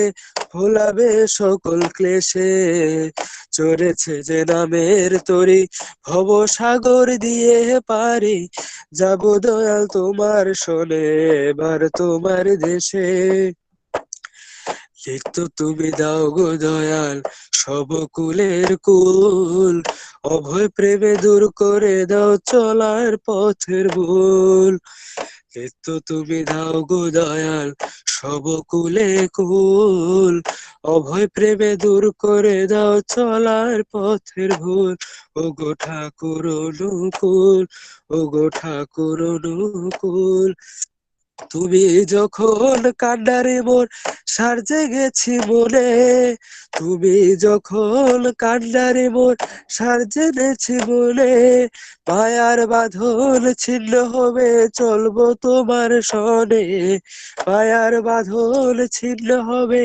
চলবো তোমার সনে বর্ধনাতে জাগবে জীবন ভুলে সকল ত্রাসে বর্ধনাতে জাগবে জীবন ভুলে সকল ত্রাসে মুক্ত আবার চলায় শান্তি স্বস্তি উঠে হেসে মুক্ত আবার চলায় শান্তি স্বস্তি উঠে হেসে বর্ধনাতে কাটবে জীবন ভুলে সকল ত্রাসে বর্ধনাতে জাগবে জীবন ভুলে সকল ত্রাসে মুক্ত আবাজ শান্তি স্বস্তি উঠে হেসে মুক্ত আবাজ চলায় স্বস্তি উঠে হেসে বর্ধনাতে জাগবে জীবন ভুলে সকল ত্রাসে বর্ধনাতে জাগবে জীবন ভুলে সকল ত্রাসে মুক্ত আবার চলায় শান্তি স্বস্তি উঠে হেসে মুক্ত আবার চলায় শান্তি স্বস্তি উঠে হেসে ভরবে পরাণ নবীন আশা ও তোমায় ভালোবেসে ভরবে পরাণ নবীন আশায় তোমায় ভালোবেসে চড়েছে যে নামের তরি ভব সাগর দিয়ে পারি যাব দয়াল তোমার শোনে এবার তোমার দেশে চড়েছে যে নামের তরি ভব সাগর দিয়ে পারি যাব দয়াল তোমার শোনে এবার তোমার দেশে জয় গুরু জয় গুরু শিবানন্দ ভাইকে খুব সুন্দর কীর্তন করে শোনালেন আমাদের। আমি শিবানন্দের কাছ থেকে এভাবে আরো অনেক কীর্তন শোনার আশা রাখছি। পরম দয়ালের শ্রীচরণে ওর ইষ্টময় জীবন প্রার্থনা জানাই। জয় গুরু। এখন আবার আমরা পরম দয়ালের ইষ্ট প্রসঙ্গে আবার ফিরে যাচ্ছি। এখন যিনি ইষ্ট প্রসঙ্গ করবেন আমাদের আগরতলা থেকে সহপ্রতিঋত্বিক শ্রী শ্রী ঠাকুরের শ্রীযুক্ত জহর দেবনাথ। আমি জহর কাকুকে বলবো ইষ্ট প্রসঙ্গ শুরু করার জন্য। জয়গুরু, শোনা যাচ্ছে? আগে কাকু জয় গুরু। জয়গুরু। বন্দে পুরুষোত্তমম পরম দয়াল পরম প্রেমময় শ্রী শ্রী ঠাকুর, পরমারাধ্যা জগৎ জননী শ্রী শ্রী বড়মা, পরম পূজ্যবাদ শ্রী শ্রী বরদা, পরম পূজ্যবাদ আচার্যদেব শ্রী শ্রী বাবা, পরম পূজ্যবাদ শ্রী শ্রী প্রভু বাবা দাদা, পরম পূজ্যবাদ শ্রী শ্রী অভিন বাবার শ্রীচরণ কমলের শতকোটি প্রণাম। অর্ধকার অনলাইন সৎসঙ্গে শ্রদ্ধা পুরী শ্রদ্ধা গুরু ভাইয়েরা, মায়েরা, আমার ছোট ছোট ভাই বোনেরা, সবাইকে আমার শ্রদ্ধা ভালোবাসা যথাযোগ্য স্থানে আমার প্রণাম। এই যে আনন্দ, এই ভালোবাসা, এই প্রেম প্রীতি সবকিছু নিয়ে আমরা চর্চা করছি। এই যে সবাইকে আমি শ্রদ্ধা জানালাম, ভালোবাসা জানালাম, যথাযোগ্য স্থানে আমি প্রণাম জানালাম, এর মধ্যে দিয়ে যে আমি নিজেকে এই যে এইভাবে ভাবিত করার জন্য আমি প্রার্থনা জানিয়েছি, এইভাবে মানুষকে শ্রদ্ধা জানানোর জন্য আমি প্রার্থনা জানিয়েছি। এটা আমাদের অন্তর্গতভাবে, এটা আমাদের মনের মধ্যে এই ভাবটা পুষ্ট রেখে আমরা যদি সবসময় চলতে পারি। আমি ঠাকুর বাড়িতে একদিন ঢুকছিলাম, তো ঢুকতে দেখছি যে ইষ্টদ্রোহিতাকে বিষিয়ে মারো, শ্রদ্ধার সেবায় শিরস্থান দাও, শ্রদ্ধার মাথায় শিরস্থান দাও, সেবা ব্রহ্মপুরে এগিয়ে চলো, ইষ্টদ্রোহিতা অগ্নিমুখ তোমার সহায় হন। এই ইষ্টদ্রোহিতাকে বিষিয়ে মারো, শ্রদ্ধার মাথায় শিরস্থান দাও, সেবা ব্রহ্মপুরে এগিয়ে চলো, অগ্নিমুখ তোমার সহায় হন। এই যে আমি বহুদিন লেগেছে এই কথাটা বুঝার জন্য। এই কথাটা আমি অনেকজনকে জিজ্ঞেস করেছি, কিন্তু উত্তর আর খুঁজে পাচ্ছি না। কিন্তু একটা কথা আছে, আপনাতে আপনি থেকো, যেও না মন কারগরে, যা চাবি তা বসে পাবি, খুঁজমন অন্তপুরে, পরম ধন এই পরশমণি, যা চাবি তা খুঁজে পাবি, খুঁজমন অন্তপুরে। যাহা আছে ব্রহ্মাণ্ডে তাহা আছে দেহভাণ্ডে। ওই যে প্রভু বলছেন না, মন্দিরে থাকেন না, গির্জাতে থাকেন না ঠাকুর, তারপরে দিয়ে ওই যে আমাদের এই ওই গাছও থাকে না, ওই মানুষও থাকে না, ঠাকুর থাকেন আমার ভিতরে। মন্থন করতে হয় এইগুলি। আমি যেমন চিন্তা করছি, কিন্তু করতে করতে ভাবতে ভাবতে হয়, ধ্যান করতে করতে হয় জ্ঞান। আমি চিন্তা করতে করতে একদিন ভাবছি যে আসলে এটার অর্থ তাই হবে বোধহয়, যে ইষ্টদ্রোহিতাকে বিষিয়ে মারো, মানে আমার ভিতরে যে ইষ্টকে নিয়ে চলার জন্য শ্রদ্ধা, ভালোবাসা, প্রেম, প্রীতি, কর্মক্ষমতা, সাধনা, সবকিছু যে খাক্তি আছে, যে অনৈক্য আছে আমার ভিতরে, ওইগুলিকে বিষিয়ে মারাও। আমার ভিতরে যে ভাবটা আছে, যে অনৈক্য আছে, আমার ভিতরে যাই কিছু খারাপ ভাব আছে, এটাকে বিষিয়ে মারার জন্য ইষ্টদ্রোহিতাকে বিষিয়ে মারাও, ইষ্টদ্রোহীকে না। যদি বলতো ইষ্টদ্রোহীকে, তখন হয়তো এটা অন্য আকার ধারণ করত, সেখানে ছিল সংঘাত। কিন্তু এখানে সংঘাতটা আমার বিরুদ্ধে, আমার যুদ্ধ করা, আমাকে নিয়েই যত সব গন্ডগোল পৃথিবীতে, আমি ছাড়া আর কোনো গন্ডগোল নাই। এই যে আমার যে অনৈক্য, আমার যে এই যে যতই কিছু থাকুক, ঈশ্বরকে নিয়ে চলার জন্য সেগুলিকে বিষিয়ে মারা। একে একে ব্যাঙের লেজের মতো, ব্যাঙ যখন জন্মায় তখন দেখা যায় একটা লেজ নিয়ে জন্মায়, তখন ব্যাঙ তখন জলে থাকতে হয়। যখন তার এই যে আকুতি, উপরে উঠে ডাঙায় উঠে সে পোকামাকড় খাবে, আবার জলে গিয়ে পোকামাকড় খাবে, উভয় স্তর ওরা, তখন আস্তে আস্তে তার এগুলি আস্তে আস্তে লেজ খসে পড়ে যায়, তখন ডাঙাতে থাকে, জলে উঠে। আমাদের ওই অবস্থা, আমাদের যে এগুলি আছে, এই যে এগুলিকে আস্তে আস্তে আমাদের ওই ওই ওই দিকে নিয়ে যাওয়া সাধনার দ্বারা। ওই যে বলছে না, আমি আমি আমার বিরুদ্ধে, আমি আমাকে ঠিক করতে হবে। ইষ্টদ্রোহিতাকে বিষিয়ে মারা, সেবা শ্রদ্ধার মাথায় শিরস্থান দাও। আমি একদিন একটা আলোচনাতে দেখেছিলাম যে বহুদিন পড়তে পড়তে আমি এটা নিয়েই চলতে চেষ্টা করি যে অজ্ঞতার ক্ষুদ্র অহংকারে বিজ্ঞ অছিলায় ধূলিসাৎ করে যাবে মহর্ষি গণেরে, বিধাতার বিকট অবজ্ঞা আনে ক্রমে বজ্র নিপীড়ন, জাল ফলে জনগণ হাহাকারে মর্মান্তিক ক্রন্দনের অশ্রু রাশি দিয়ে ছিন্ন করে ধরণীর অন্তর ক্রন্দনে শ্রদ্ধামাল লবতে জ্ঞান। এই যে আমি যখনই আমি আমাকে শ্রদ্ধা করি, আমি আমাকে ভালোবাসি, আমি আমাকে যদি শ্রদ্ধা করি, আমি অন্যকেও শ্রদ্ধা করতে পারবো। আর আমি আমার চলনে, আমার শ্রদ্ধা নিয়ে আমি যে চলছি, আমি যে ভাব নিয়ে চলছি, আমি যে চিন্তা নিয়ে চলছি, আমি টেস্টিং এ যদি তার একমাত্র আমি কি আমাকে টেস্টিং করতে পারি, আর কেউ কাউকে ঠিক দেয়। হি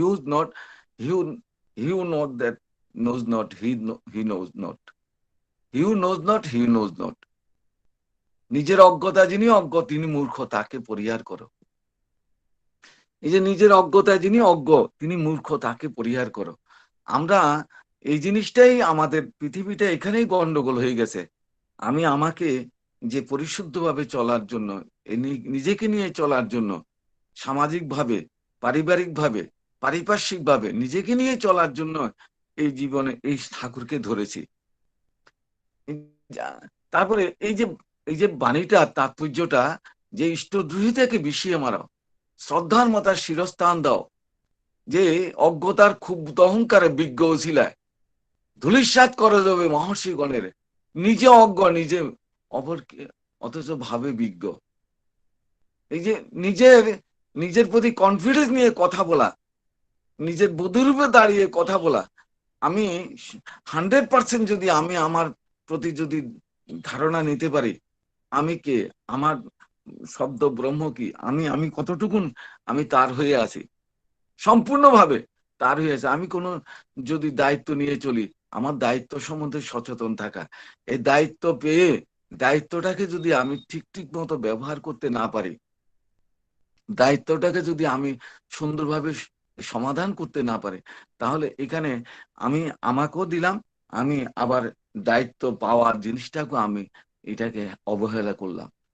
আমি আমার সম্পূর্ণ জিনিসটাই আমার উপর নির্ভর করছে। শ্রদ্ধার মাথায় শিরস্থান দাও, সেবা ব্রহ্ম পরে এগিয়ে চলো। সেবা, আরে সেবা সম্বন্ধে ঠাকুর যে জিনিস বলছেন, সেবা কাকে বলে, আমি এই যে ঠাকুর বলছেন তুমি ধর্ম আচরণ করিতেছ, অথচ তোমার নিজেরও পারিপার্শ্বিক জীবন ও বৃদ্ধির সেবা তোমার স্বার্থ হয়ে ওঠে নাই, বরং ইহাতে তাহাদের প্রতি হীনতা বোধ, অবজ্ঞা, ঘৃণা ইত্যাদি আসিয়া তোমাকে সংকীর্ণ করিয়া তুলিতেছে। নিশ্চয় বুঝিও তুমি ধর্মকে মোটে আমন্ত্রণ করো নাই, পূজা করিয়াছ অহংকে, অবজ্ঞাকে, আর বিবর্তনে পাইতেছ তাই। আর সেবা ব্রহ্মপরে এগিয়ে চলে।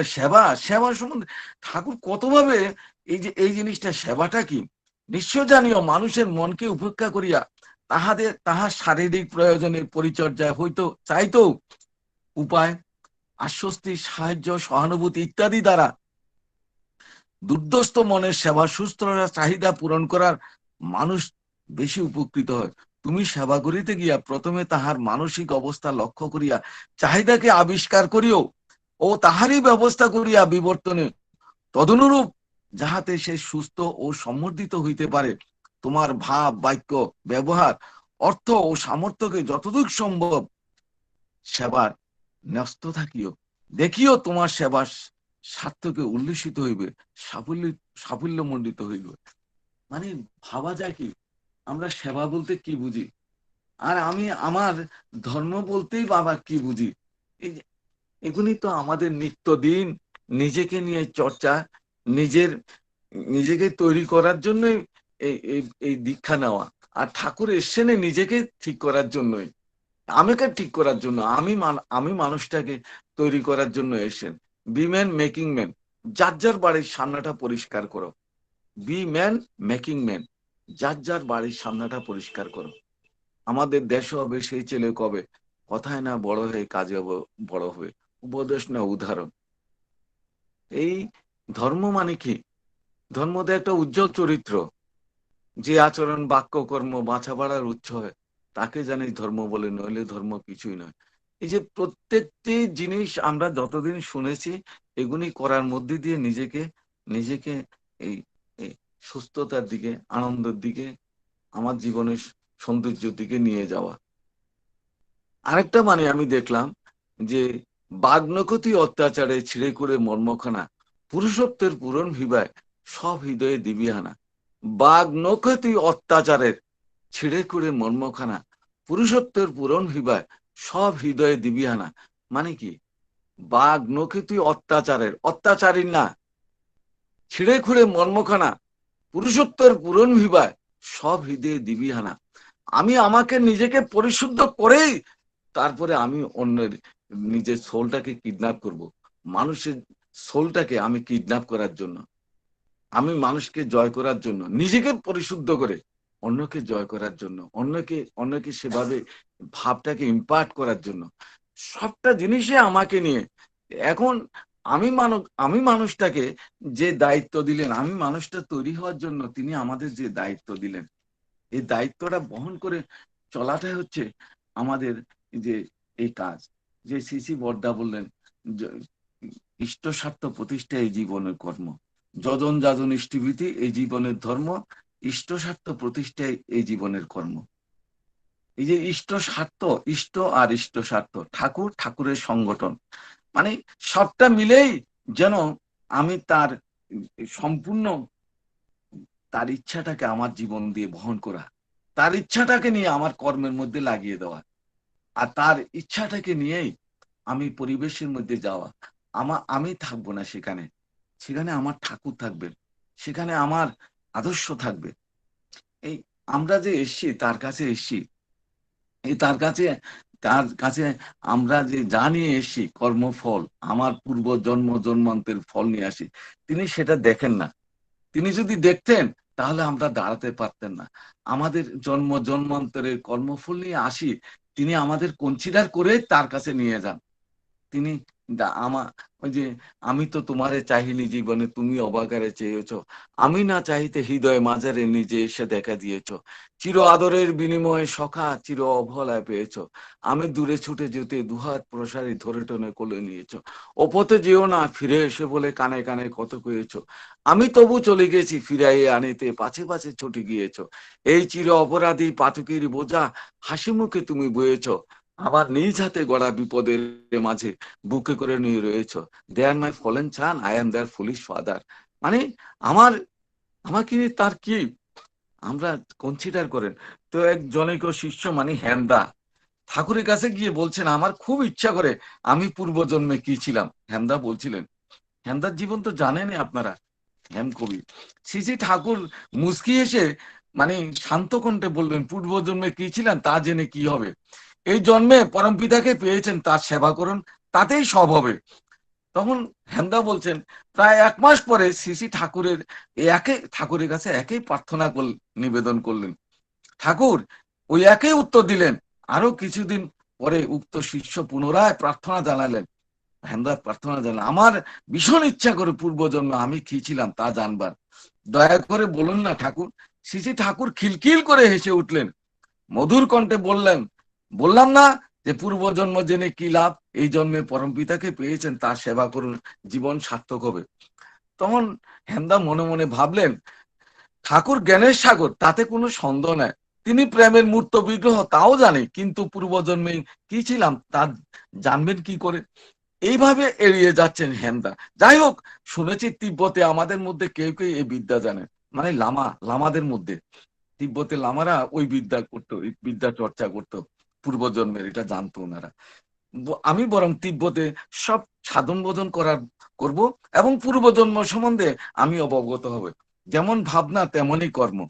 হেমদা তৈরি হয়ে গেছে, মানে তিব্বত দেওয়ার জন্য প্রস্তুত হয়ে তিনি ঠাকুরের কাছে গেলেন, করজোড়ে গভীর আকুলতা নিয়ে বললেন, ঠাকুর আমার ইচ্ছা হিমালয়ে গিয়ে তপস্যা করবার, আপনার অনুমতি এবং আশীর্বাদ প্রার্থনা করি। ঠাকুর সঙ্গে সঙ্গে ঘাড় নেড়া সম্মতি জানালেন।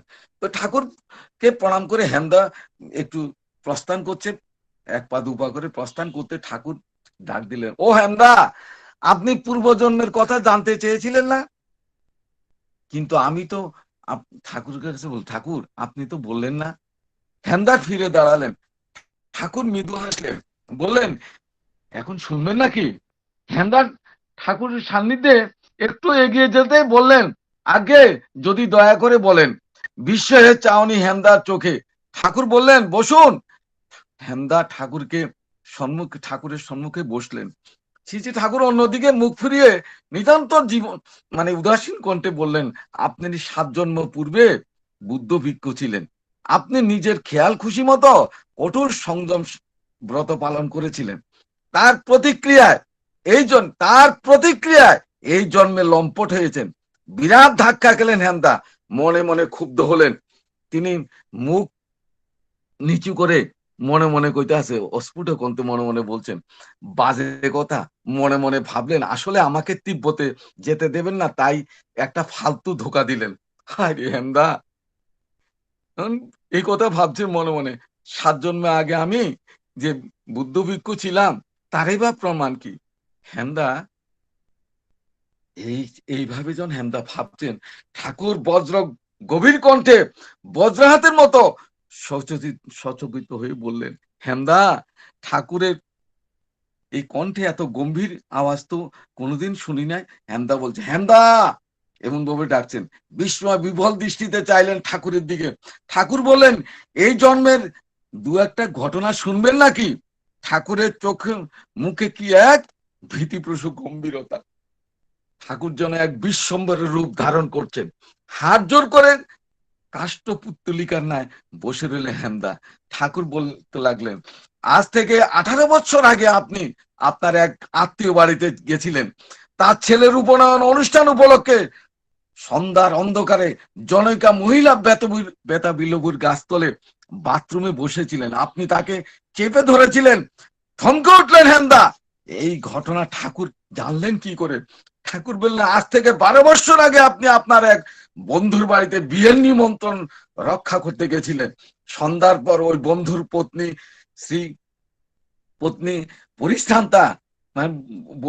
পরিস্থান্তা স্ত্রী ঘরের দরজা ভেজিয়ে দিয়ে তার বাচ্চাকে বুকের দুধ খাওয়াচ্ছিলেন। আপনি চোরের মতো সেই ঘরে ঢুকে বেইজ্জত করেছিলেন, বেআব্রু করেছিলেন। হেমদা গগনভেদী শব্দে কেঁপে উঠলেন, আর নয় ঠাকুর, আর বলবেন না ঠাকুর। বুঝতে পারছি 7 জন্ম আগে আমি কি ছিলাম। ঠাকুর প্রসন্ন দৃষ্টিতে চেয়ে আছেন ভক্তের দিকে। করুণার প্রশ্রবণ যেন অজস্র ধারা ঝরে পড়ছে শিষ্যের উপরে। হিমালয় যাত্রা পরিত্যাগ করে সারা জীবনের মতো ঠাকুরের সেবায় আত্মনিয়োগ করলেন হেমদা। যা ঘটে গেল তা ঠাকুরের প্রকৃতি বিরুদ্ধ। ঠাকুর কখনো কারো দোষ ত্রুটি প্রকাশ করেন না। শিষ্য হেমদাকেও চাননি ঠাকুর, এক্সপোজ করতে চাননি। কিন্তু নিরুপায়, তাকে যদি তিব্বত গমন থেকে নিবৃত না করেন, তাহলে ঠাকুর যে কঠোর পরিশ্রম করে কত সময় ও শক্তি ব্যয় করে তাকে বিকৃতির পথ থেকে মুক্ত করে এনেছেন, তা সব ব্যর্থ হয়ে যাবে। ঠাকুরের সান্নিধ্য থেকে বহুদূর সরে গেল প্রবৃত্তির প্রলোভনে পড়ে আবার মদিরা ও কাম লালসায় মত্ত হয়ে উঠলে জাহান্নামে যাওয়ার পথ প্রশস্ত হয়ে উঠবে। তাই বাধ্য হয়ে প্রকাশ করলেন তার অতীত কাহিনী। শ্রী ঠাকুর কখনো অতীতকে প্রকাশ করে মানুষের ভিতরে তার প্রতি ভয়, সমীহ বা ভক্তি সৃষ্টি করেন না।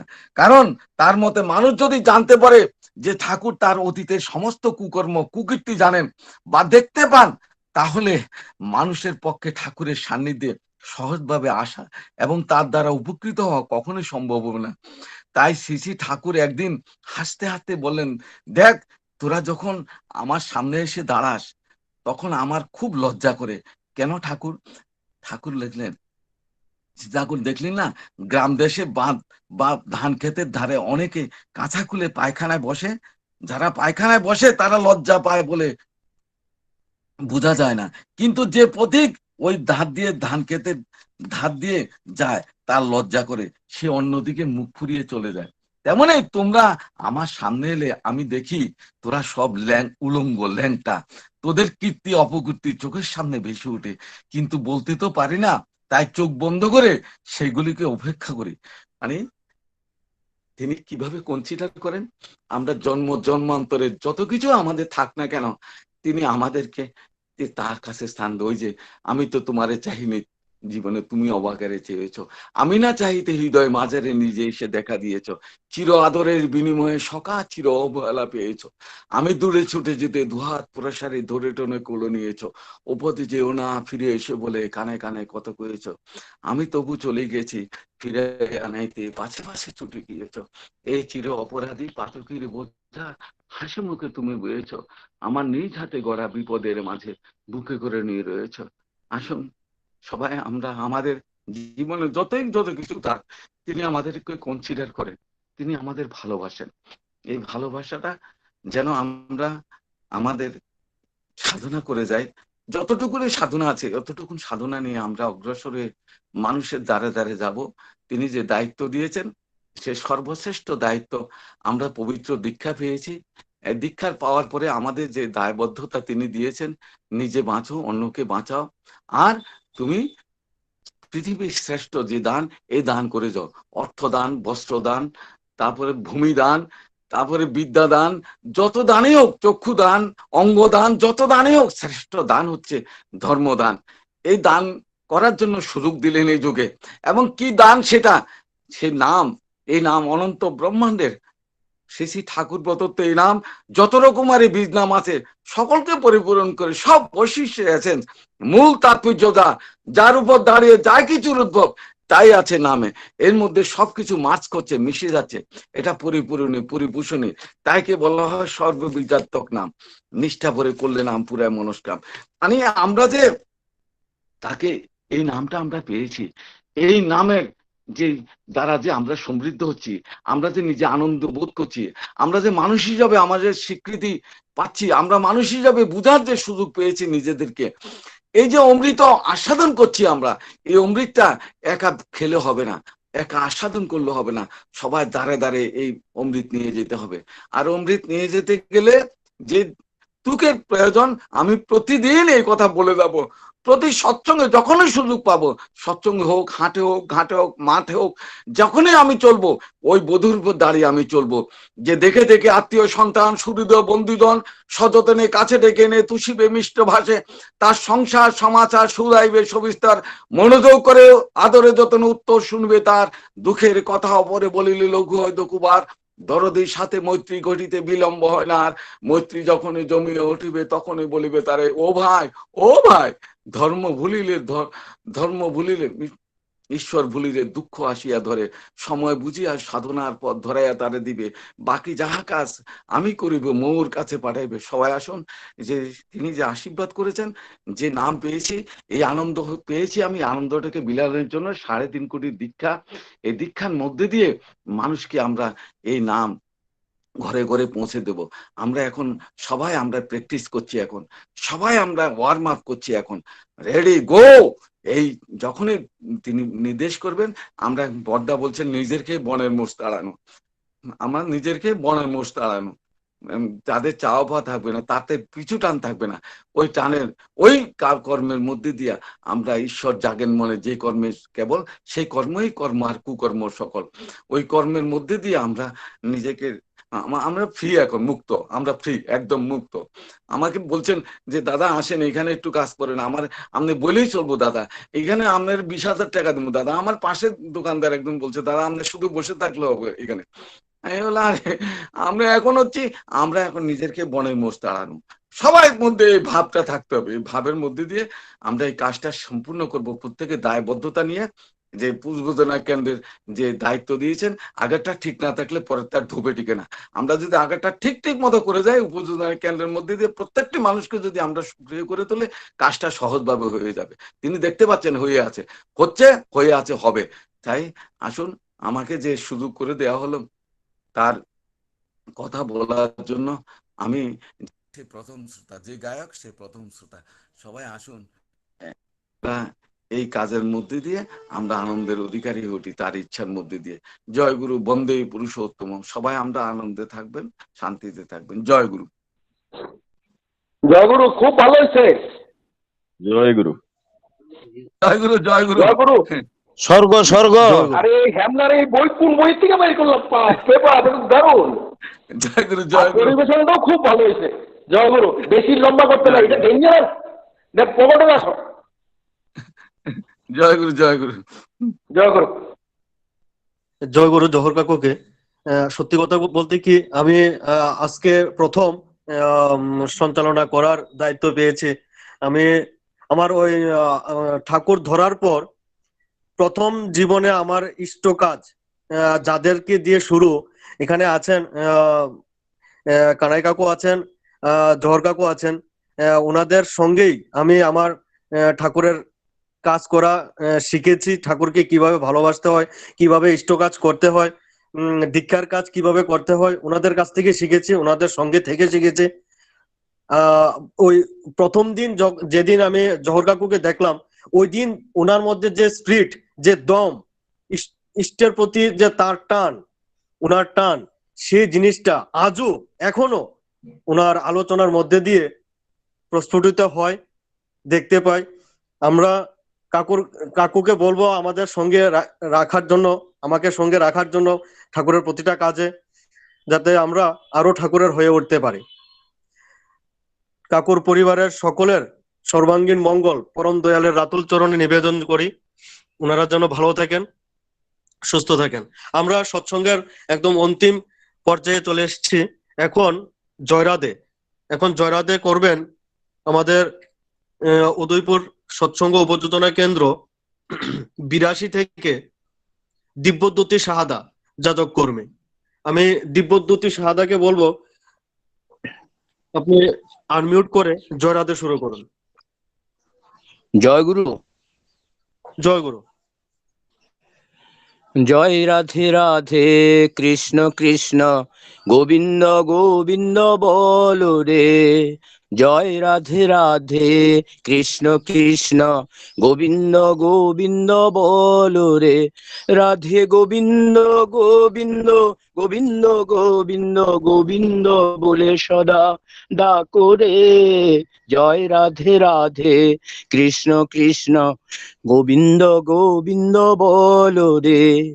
ছাড়ো রে মন কপট চাতুরি, বদনে বলো হরি হরি। হরি নাম পরম ব্রহ্ম, জীবেরই মূল ধর্ম, অধর্ম কুকর্ম ছাড়ো রে। জয় রাধে রাধে, কৃষ্ণ কৃষ্ণ গোবিন্দ গোবিন্দ বলো রে।